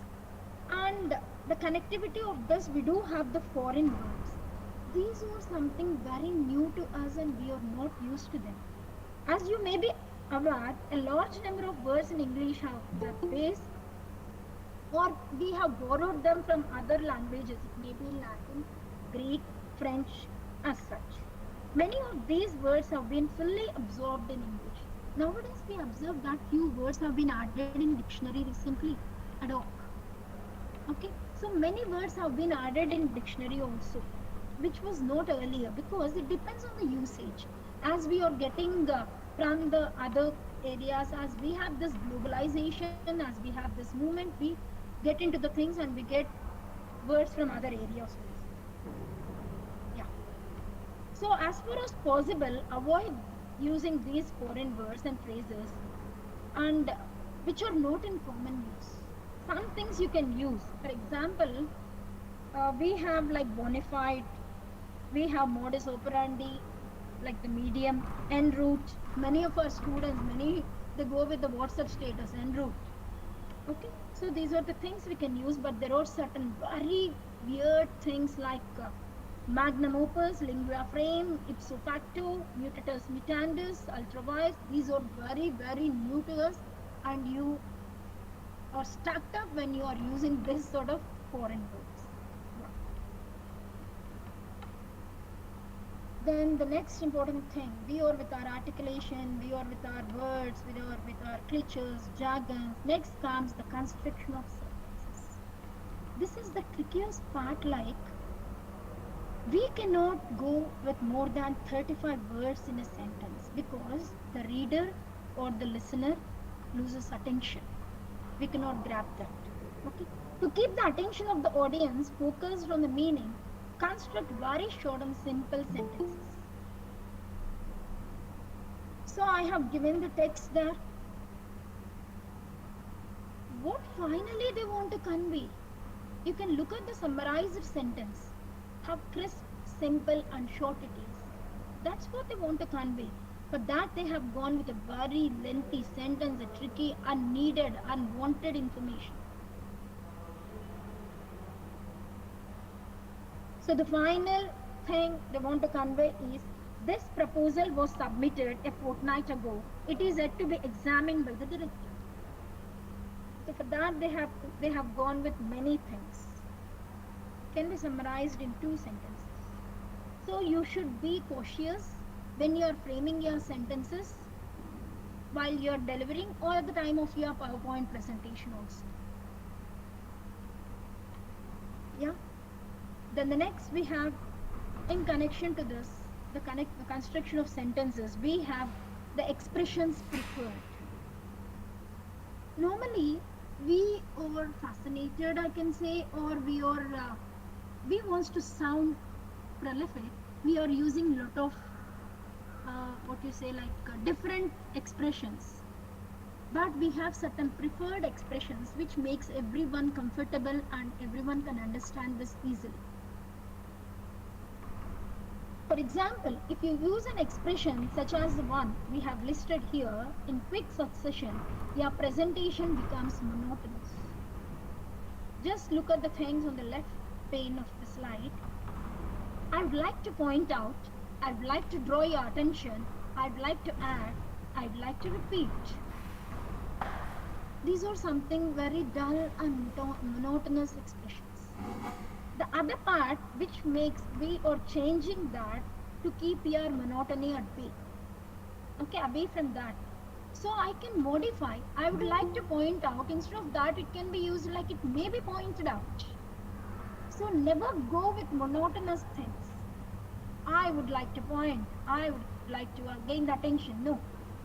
An aspect which deserves special attention is another significant, another important point, another essential element to be added. In the same way, may I remind you what I stated earlier? I would like to repeat. Instead of these are something like very monotonous statements. Instead of that, try to replace them with these expressions. Always remember that oral presentation is a form of oral communication. It should have the format of thought, like I-you communication rather than essay. It's not essay here. It's something like I-you communication. Okay. See that you are framing your speech and your PowerPoint in the same way. Make sure you have finished speaking before your audience has finished. Because once you are not with proper expressions, you lost the audience. Your audience are not with you. The main thing, the non-verbal part during our presentation. Normally we focus on, but when we concentrate much on our verbal part, sometimes we lack, sometimes it comes behind. So non-verbal things. While getting ready to make a presentation, the speaker should be aware of few dimensions of non-verbal things. Understanding these dimensions is very necessary to comprehend the speaker's attitude towards the audience. Confidence in himself and confidence in the audience. So we should be in both ways. It's not like your own opinion you have. Non-verbal clues, main thing is eye contact with the audience, which is not there right now in our Google Meet or whatever virtual meets. Posture, the way you stand, play your hands, movement on the stage, use of hands, facial expressions. So it should sync with your verbal communication. Always balance your non-verbal communication with your verbal communication. The speaker should maintain eye contact equally with everyone. Normally we say in the classroom. So we also should follow when we are giving a presentation or a public speech. And definitely stand straight. Standing straight always gives you confidence. We should not couch, and distribute your weight equally on both legs. That makes you to stand erect. Free usage of hands, that shows your self-confidence. You cannot straight away sit like this, you cannot stick onto your place. You have to play your hands. You have to go with your gestures needed. And definitely we should have a pleasant and composed facial expression. Even you are exhausted, your audience or not with you, you should have always a pleasant expression, a facial expressions. And the very important thing is personal appearance. So we have certain things like, as a teacher, we are not supposed to go with a lot of jewelry, lot of things like which sounds a lot when we speak, when we write, when we teach. Then your hair, sometimes your hair disturbs not only you but the audience also. Cosmetics, because these are became very common nowadays, but it should not disturb you and in turn the audience also. And even the appearance of the speaker should match the occasion, well dressed and should be very presentable. Okay, these are the things we take consideration when we come to the non-verbal part. Yeah. This is after presentation, the thing like feedback and clarifications. Why do we need feedback? Clarifications should be done because once you are giving a presentation, we should clarify, we should answer to the question. What is this feedback? Why should we need this feedback? Feedback always boosts us. It makes us to identify the problems or the turbulences. It makes us to identify the flaws we have committed in that particular presentation. So for that we should get into the feedback. This is very essential for the further improvements in learning our presentation skills or our public skills. And when you are going with this clarifications, someone asks you a question at the end, do not be in a hurry to answer to that particular question. Okay? Listen to the complete question and take a moment to frame. So when you are giving any presentation at the end, when you are in a position to answer to the questions of the audience, relax. Listen to the question carefully, recollect the things, memorize the things, frame your answer, then speak. See, giving the fastest is, here we are not playing any buzzer round. So here answer should be effective, not spontaneous. So take time, relax yourself, have time, have memory frame, then go with your answers. If anyone appreciates, the audience appreciates your presentation, receive it with grace. See, we should accept both. Everyone is not mastered. So we get things through practice, through training. So we have to accept both the things. Look into the individual eyes when you are answering to that. Okay, see, if someone asks, you cannot look at someone and answer. This doesn't be here in our virtual meet, but I am talking in general when you are going with face-to-face communications. Be pleasant throughout. Do not lose your temper. If you get a question which is not answerable, no, nothing wrong in that.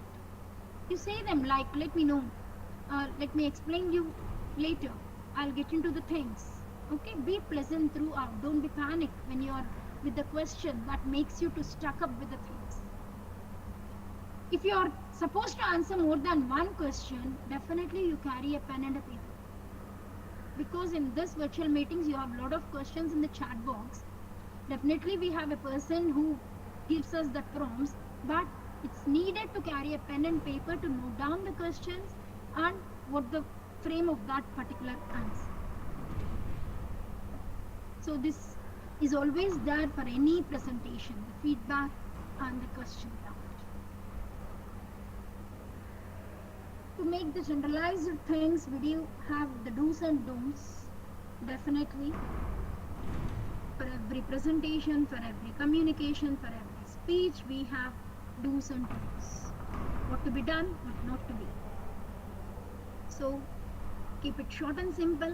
Do not dump all the things in your PPTs or do not dump all your things in your presentation. Do not read your presentation. We are for the audience. We are not for our slides. Use short words and phrases. And you are not supposed to stand between the audience, and you should not block the slides also when you are giving live or face-to-face presentations. Eye contact is very essential. Use pauses because it facilitates you and it keeps the audience with you also. Once we go with the pauses, the breaks, it makes us relax, and even the audience are in a position to understand the things. Speak clearly and loudly. Articulate the things properly. Proper pronunciation, articulation, intonation, all these are needed. Then, when we are going with a line, see that you are not putting more than 7 words in a line and 6 lines. We can call it like 6 into 7 strategy. 6 lines in a slide, 7 words in a line. Try to avoid jargons. As I told you, we are used to this glitches, jargons and fixed expressions, but try to avoid them. Try to avoid complex structures. Speak to the audience, please, not to the visuals. Okay? These are the things we get into the do's and don'ts of any presentation or any public. Yeah, we have gone with our preparation. I have gone with my presentation. I have gone with audio visuals, vocabulary, everything. Then the thing before us, what are the barriers we have during presentation? What are the obstacles we have during presentation? We have many. I just want to quote few of us. Fear. This is the biggest part, the phobia. When a person stands before huge gatherings that are eager to listen to him, he can obviously become nervous. Because they have certain expectations. What's this person going to speak about? What is the final outcome? So the speaker gets stuck up and the speaker gets phobic, nervous. This nervousness plays a positive role as long as it makes the speaker more attentive. As I told you in the beginning, some sort of stress is needed. Use stress, which always boosts you. Okay, so you should be more attentive.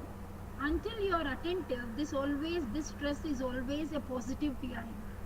But once it becomes to take a toll on him, but it overlaps, it overtakes us, then you are gone. You are lost with the audience and it spoils the entire presentation. Then the second one comes lack of preparation. I told you in the beginning, even you are with that particular topic, you have given that topic n number of times, your minimum responsibility is to prepare. Because there may be some add-ons, there may be some deletions, or there may be like you forgot the things of many reasons. So you have to prepare, practice the things. It is always advised that the speaker should plan everything in advance. And you have to go with a lot of examples, or you have to go with relevant things to that particular matter or that particular presentation. Unable to control one's ideas. See, we as a presenter always have in mind that I should deliver what I want to. But once you come to that particular platform or that particular role, we have others of things in mind and we lose the connectivity maybe, or we have too much of things to deliver and we are confused, and at the end we are not with what we want to deliver. So that should not be that. We should be in a position to control the ideas. Some people or some speakers beat around the bushes and they never talk about the main idea. For example, they have taken a particular topic and they want to come to that particular topic, but they are just beating around the bushes. They are with many sticking to many other things, and before that the time lapses. Okay, some speakers fail to present their ideas in a sequence, logical order, organized way of things. I told you in the beginning, organizing of the things is very essential. You should be in a position, what should be done first, later, next. Like beginning, body, and conclusion. Like before, during, and later. Or after. Deviation from the main topic plays a key role in the outcome of the speech. Certain times we have to go out of the topic, but we should not leave the main topic. We should stick on to that. To have connectivities, we can get into, we can step into the other topics, but we should not leave the main topic. An effective presentation is the one that leaves the content in the minds of the audience. Always they remember the things. I have quoted an example when we were as a child, normally when we were reading, I always remember that where this comes in, which page, which line, which color it appears to me. That makes us to recollect the things. In the same way, your presentation should be very effective and it should create impact on the listener. They should have the glimpses in their mind. And I just want to say one example here. It's quite natural that most of us have the fear of speaking, fear of giving presentations, because while speaking, we cannot stay calm, composed, relaxed, and natural. Most of the times, even though you are prepared, once you get onto the stage, you love to speak, but you don't get the same love from the audience. What's wrong with this? Where are you wrong? What's the reason behind this? Let me give you a simple incident here. It's my personal experience in my lockdown or the recent fitness. I was checking my minds one day. My mom called me from kitchen and said to break the coconut. As it was a festival day, so she asked me to break the coconut. Really, I hate that job because it is very risky, very messy, very painful, and I need a lot of energy to break that particular coconut. So I got a small rock. Normally we have a rock to break the coconut in our kitchen. So I just brought that particular rock and I am about to break that. Finally, and again, before breaking, we always have in mind that we should not break it vertically. Because in our childhood, it is always said by someone like, we should not break the coconut vertically because it is not good. Some sort of myth. So with all these conditions, I should be very careful in breaking that coconut. Finally, with all these efforts, I have done that and I have break the coconut. I'm successful in that. The second part is the toughest part. That is removing the white layer from the shell. This is the tedious part and I hit the most. I started hitting that particular half shell holding in my hand with the same rock into small pieces. Suddenly a small piece fell on the ground. That was taken by my pet. I didn't observe that it was being taken. Then I just removed the pieces and showed to my mom, is this enough? I have done your job. Then she said, okay, enough. Anyway, you have done this. When I came out of the kitchen, I observed that the dog is playing with that particular coconut and it is scratching the white part which was fell on the ground while I was taking that. It was scratching. Then in my mind, I thought, okay, it is difficult. I know it is very difficult to remove the white part. Because I have struggled a lot. I have taken a knife, I have taken a rock, anything. How can this poor dog do that by scratching? In the meanwhile, again my mom called me. I just gave you a task of breaking a coconut. You have made my kitchen very messy. So I cleaned everything and I came out.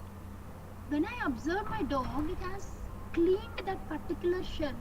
That white part is finished. I wondered how can this dog has done that very simple. I thought how is it possible? I'm more skillful because I used many things to take this. How can a dog just remove that very simple? It doesn't have that skill. The answer here is the way I look at the coconut and the dog look at the coconut is completely different. Because basically I don't love to break the coconut and I don't like to take that particular white part. But here, coming to the point of dog, the dog is something like it's a meal time for that and it loves coconut, so it tried a lot on it, and it is successful in taking all that. And here, if you are interested to do anything, you can do that. If you are interested in giving anything, it may be a presentation or speech. If you are interested, you'll practice, you'll train, you'll work on it, you'll put a lot of efforts on it. Once you are not interested, no one can, because we are the masters of this. No one can, sometimes someone can motivate us. It's not like that they can bring miracles in our life. So we are the masters of our lives. So here, breaking the coconut is the perfect recipe of disaster for me, but it's a perfect recipe for my dog because it loved that, but I did not like that. Okay. So here I just want to tell you what is the solution for this. First, we have to generate interest. Why should I be interested in giving presentations or speech? Only one reason. There is no second reason. Reason is how you grow in your life. Definitely, as a human being, we always go with many aspirations. I want to aspire more. I want to be in the top position. I should not be lame here. I should grow. It may be within the organization or personal things. Okay.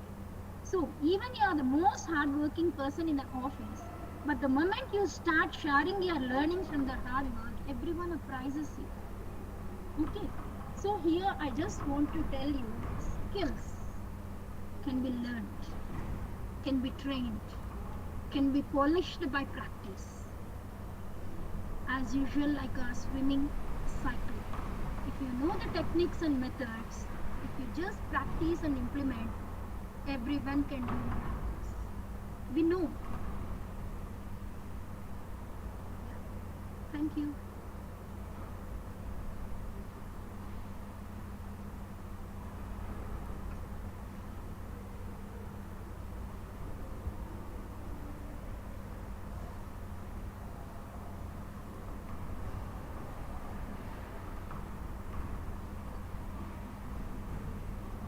Vanishri.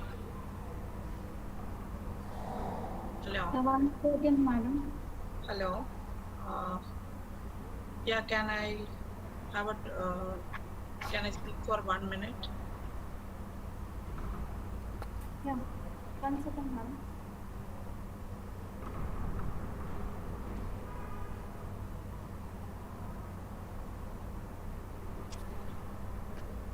Yeah.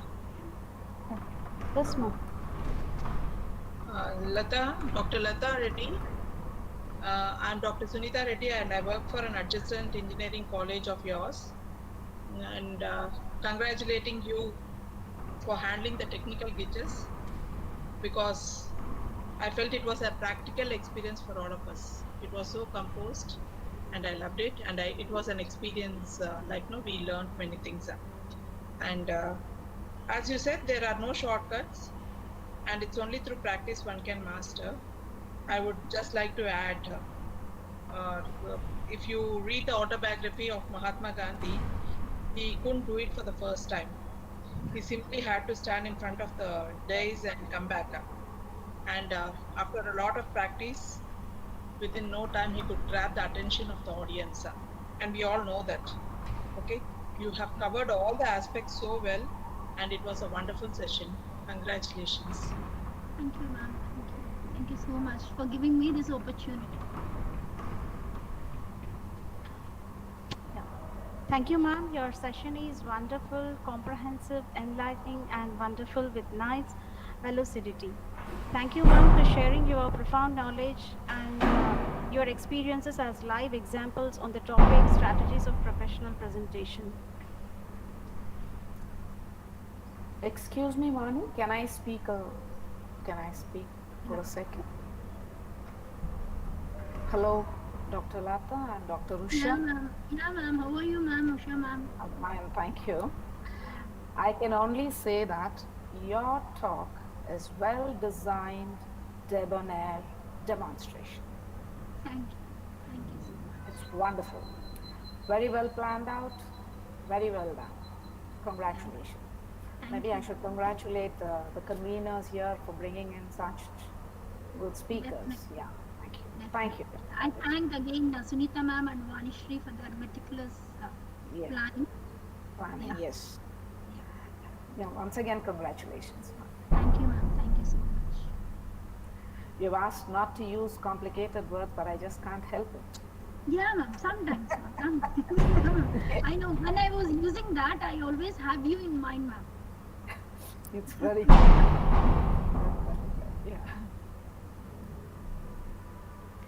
Okay, Lata madam. Shall we go to the query session? Yeah, sure. So before going to the query session, so dear participants, I'm extremely sorry for the technical glitches. So let me go to the query session. So one question is from in YouTube from Subhash Sarangi. He's asking that we have seen in certain situations some critical adult participants try to hijack the session by useless arguments. So how can we control such obstructive behaviors? May I repeat the question? Yeah, I got the question. Can you say the name of the person? Subhash Sarangi. Subhash Okay. Sarangi. Yeah, Mr. Sarangi, thank you for the question. Definitely, we have certain set of people who always disturbs objects. We cannot deny that, and we cannot rule out that even. So, from our part, we should try to tell them in a very polite way. For the first time, even it gets repeated, you try to give them a question in turn. My thing is, you try to give them a question in turn, or you just ask them, sir, I'm in such a situation. I'm very happy to have a very experienced person like you. Can you give me some suggestions like how can I make this more effective? Sir, I just want to listen from your side. You can just put a question to him from your side. So that the strategy we can use. Okay. The next question is from Mr. K. Prashant. He's asking that whatever I try to speak in front of gathering meetings in an office, I feel stuck even though I prepare. I had a feeling what others would think about me if goes wrong, which takes to me some sort of uncomfortable situation. So how to overcome this and teach me one lifetime technique to beat this? Yeah. This is a common thing that everyone faces. Like, even though you are prepared, you have practiced, you have rehearsed everything, once the moment you get onto the stage, it may be the size of the audience, or it may be one or the other reason we get panic. The only thing is you just go with some sort of stress releases, like you just deviate the topic using a quotation, or you try to interact with the people. See, when we are questioning them or when we are with interaction with the audience, normally we try to recollect. In the back end, we go with the weaving of things or making continuity of things. And I always advise you, in my presentation also, I have given a note of like always carry your snippets of things, whatever your presentation. It's not like that I have everything on the presentation, PPT, I can remember everything. No, you have to carry a flashcards with you whereby you have pins on that. Nothing wrong in that once you look into that, because we are just humans. You cannot remember everything. So one thing is you just relax by interacting with the audience. The other thing is maintain some sort of splashy notes or some sort of cue cards when you are getting into the things. And practice is always there, and you mentioned that you have practiced well, but even you face this sort of situations. So it is something like whatever the topic you are prepared, see that you are going with the familiarized topic, not the new topic, because new topic needs a lot of practice. Yeah. Another question. Yeah. Another question is from Manvendra Vashisht. He's asking that kindly brief role of body language in effective communication. Definitely. body language is something that syncs with your verbal things. When we are going with our verbal communication and non-verbal communication, for example, in a class I am addressing to my students, I have girls to my left side and boys to my right side. I cannot say, I want all the girls to sit down. I want all the boys to stand. So this is something absurd, non-sync of things. Like verbal and non-verbal things should coincide with things. And when we are going with our facial expressions also, for example, you are coming with a very pleasant information, you smile. When you are going with pathetic, definitely. So both should go hand in hand.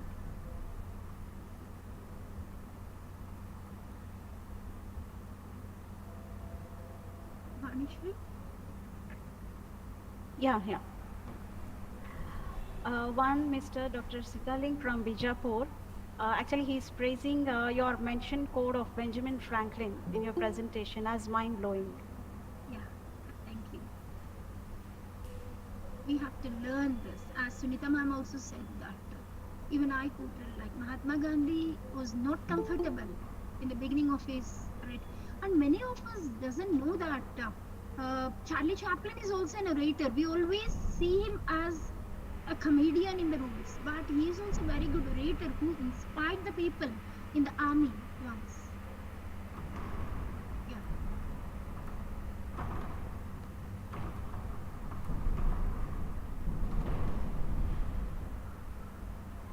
Yeah, dear participants, any questions?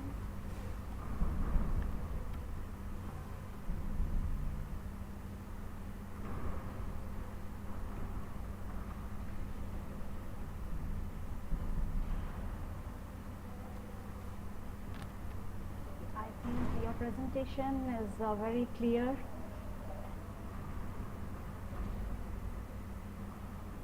Contextual difference is something like, that's what in the last thing I was stating, that you should not get overlapped with things and you should not get deviated from the things. Even when you are delivering the things, you may link up with the other attributes, but always keep in mind the main focus or the main content you want to deliver. Okay. One question is from Jyoti Sharma from YouTube. She's asking to kindly enlighten on do's and don'ts of impressive communication. What is that? Do's and don'ts of? Do's and don'ts of impressive communication. The name itself indicates like impressive communication is something the synonymous part of effective communication.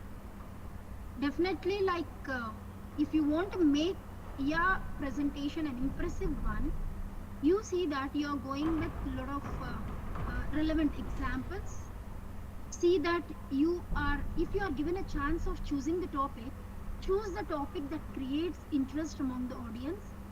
Otherwise, if you don't have an option of choosing the topic, you just weave that in such a way that creates interest among the audience, link with live examples, and coming to the don'ts, or nothing but don't go with lot of text. Definitely don't go with splashy or something huge way of usage of clip arts. Yeah, what's her name, Vanish? Jyoti. And one question is from Dr. T. Ramesh Reddy, asking that could you please explain how much time we have to take to make eye contact with individuals? Sir, to say that it's not the time criteria here, like to have the eye contact with the individual.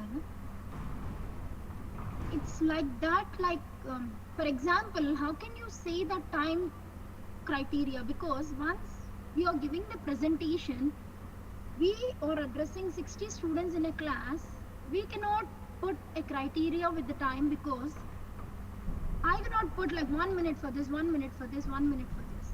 So it is something like the particular people or the people on the audience side should be in a position to identify that the speaker is with us. She or he is not with her content. She is with the audience. So based on that, we have to go with the eye contact. We don't have particular time criteria. And one question is from Aisha Siddiqui. How to hook up audience in online presentation? Yeah, definitely. Here in the online presentation, we don't have the track of the students actually, or the listeners, the audience. Everything is virtual, and really we saw a lot of disturbances today in our presentation, like many people have unmuted, they're presenting things. The only thing is we can remind them. And the thing is, how to hook up your audience is only the basic things like how impressive you are with your presentations, how humoristic it is, how attractive it is. Beyond the technical turbulences is not in our hands actually. Whether it is online presentation or whether it is face-to-face presentation, the speaker should be well prepared, rehearsal the things, confident enough to present the topic and reach the audience target.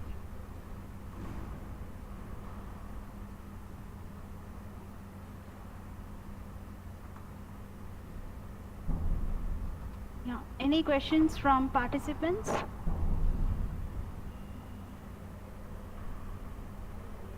I know that we are not even comfortable with this online presentations, especially language teachers, because we always look at the feedback or the response of the audience. We are not comfortable because we are not teaching any theoretical things here. Definitely we want some sort of link with the audience. Definitely it's a green for us, like getting into this sort of virtual meetings. Yeah. Anything?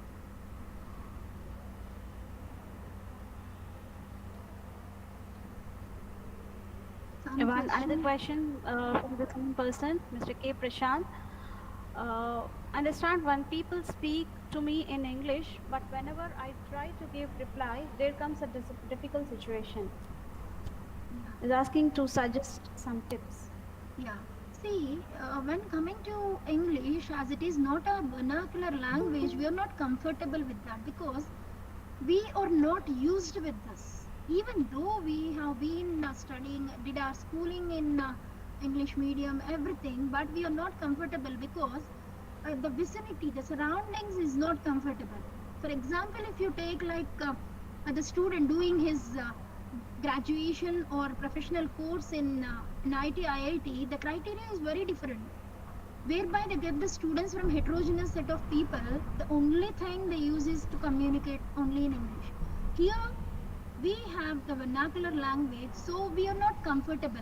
And the thing that is striking up, pulling us is, we are not with the language, like especially the words, vocabulary. So the one suggestion you can have, Mr. Prashant, is try. Normally we say to the students like, you just put a notes, maintain a notes like 2 or 3 words per day. Try to use the same every day. Break for 2 days, 5 days into 3 words, 15 words. Practice the same in your. It's not like dumping the words in a book. It's something like you are using the words in your presentation, because anyone is not stuck with their mother tongue because we are very comfortable. We are using that regularly. But when it comes to English, the thing is we are not using that. We are not using. The reasons may be different. We are not comfortable, or some things like why are you only alone speaking in English, or you are not comfortable with the vocabulary. My suggestion to you is try to pick 1 or 2 words a day. Try to use them with your comfortable zone people. Try to communicate, and wherever you come wrong, don't panic with that, because everyone is not a master. It comes with training. It comes with practice. Yeah. Another question from Lisa. She's asking that how can we as a speaker stay motivated in a webinar, especially When we cannot see the audience. Yeah, this is a continuous question to the one who asked like how to hook up the audience in this sort of things. Whatever it may be the virtual presentation or the face-to-face presentation, our practice, our preparation doesn't make any difference. Only thing comes here is the feedback. You are not in a position to identify the response of the audience until you have this sort of questionnaire down. If you have this sort of things, you can get the response like. Otherwise, coming to the non-verbal communication, you cannot estimate that because you don't know whether are you fast, are you slow, are you lagging, are you dragging, are you fantabulous.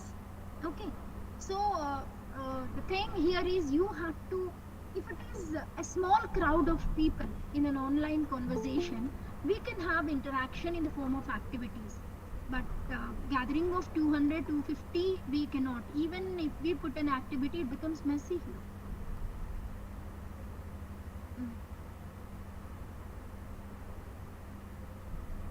Yeah, any more questions?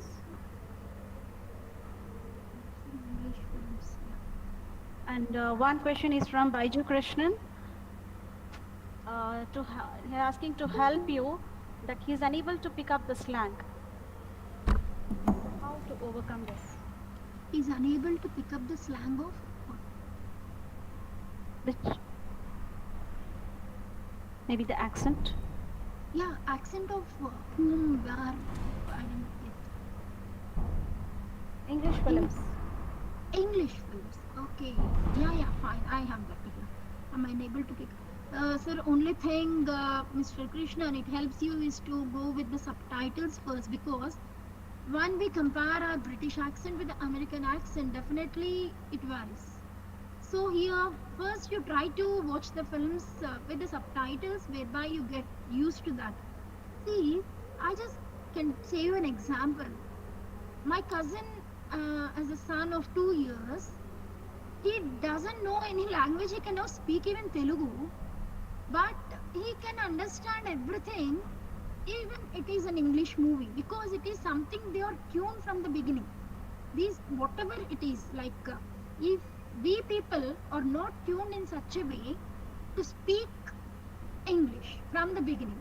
If we people were born and brought up in other country, we know that far better than our mother tongue. It depends on the influence, like the external factors that influence us.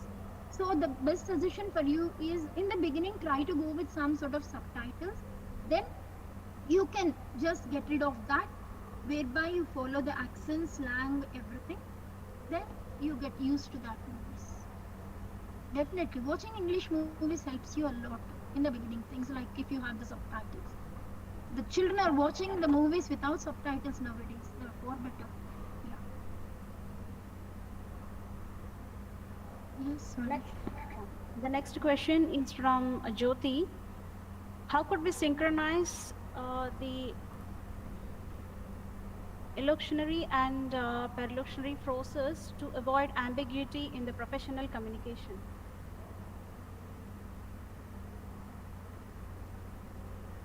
When we go with this professional communication, as I told you, there are certain phrases that are used by many. There are certain phrases that appears new, novice, or alien to some others because we are not used to that. It may be the globalized way of things nowadays we have. As we are getting closer to other cultures, we are getting used to many sort of creatures or many sort of jargons, many sort of foreign expressions we can say. Okay, so it's not necessary that we should understand everything, and it's not necessary that we should use every expression which is not of us. We can see here when we are giving any presentation, I told you in the beginning, it's not necessary and it's no way concerned that to showcase your vocabulary. We are here to deliver the content. The other end, the audience should receive our content and that should be with them long lasting. Maybe see, sometimes we can go with your vernacular language, sometimes we can go with your friendly or informal way of communication also at the time of presentations. As we have the people from various parts of the country, we are strict with only one particular language here, English, using the very common phrases. But when it comes to when we have the workshops within the vicinity, within our own area, we are comfortable to use anything. No hard and strict rules to use only this phrases, this language, nothing. According to me.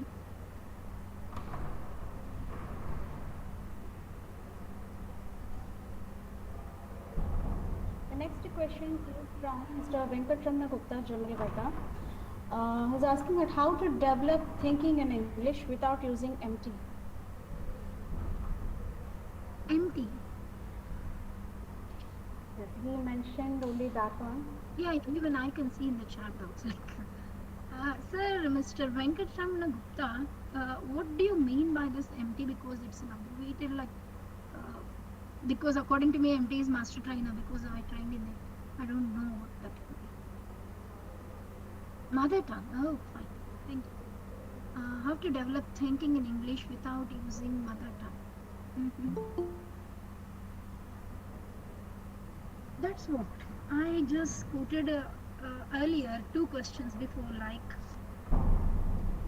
if we were born and brought up in the other countries, we don't know what's our mother tongue and we are not even clear.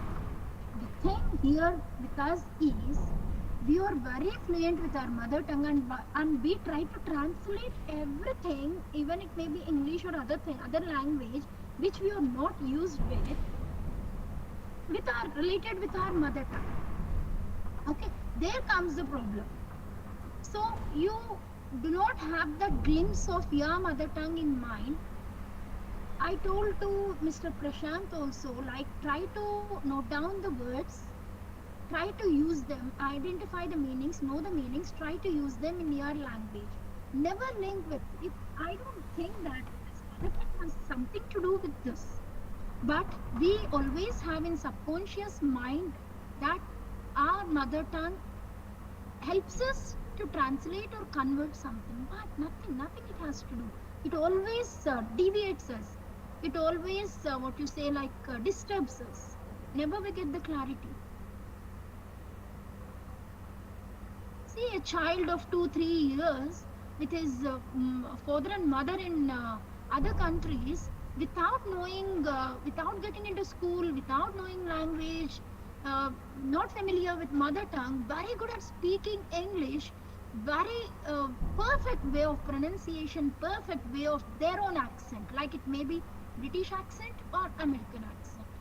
So it has nothing to do with mother tongue. The kid doesn't have any glimpse of thing in mother tongue in his mind.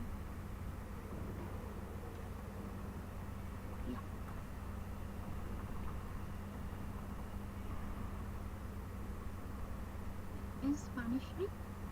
Yeah. Should the organization familiarize the new recruits with the idiosyncratic registers functional at the workplace?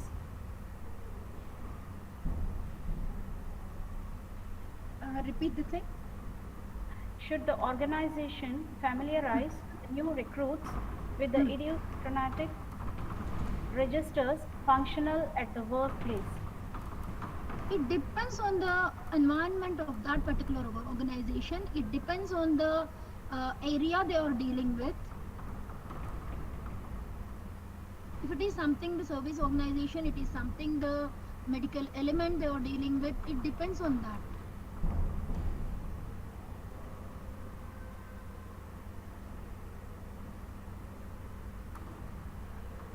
So, any more questions from the participants?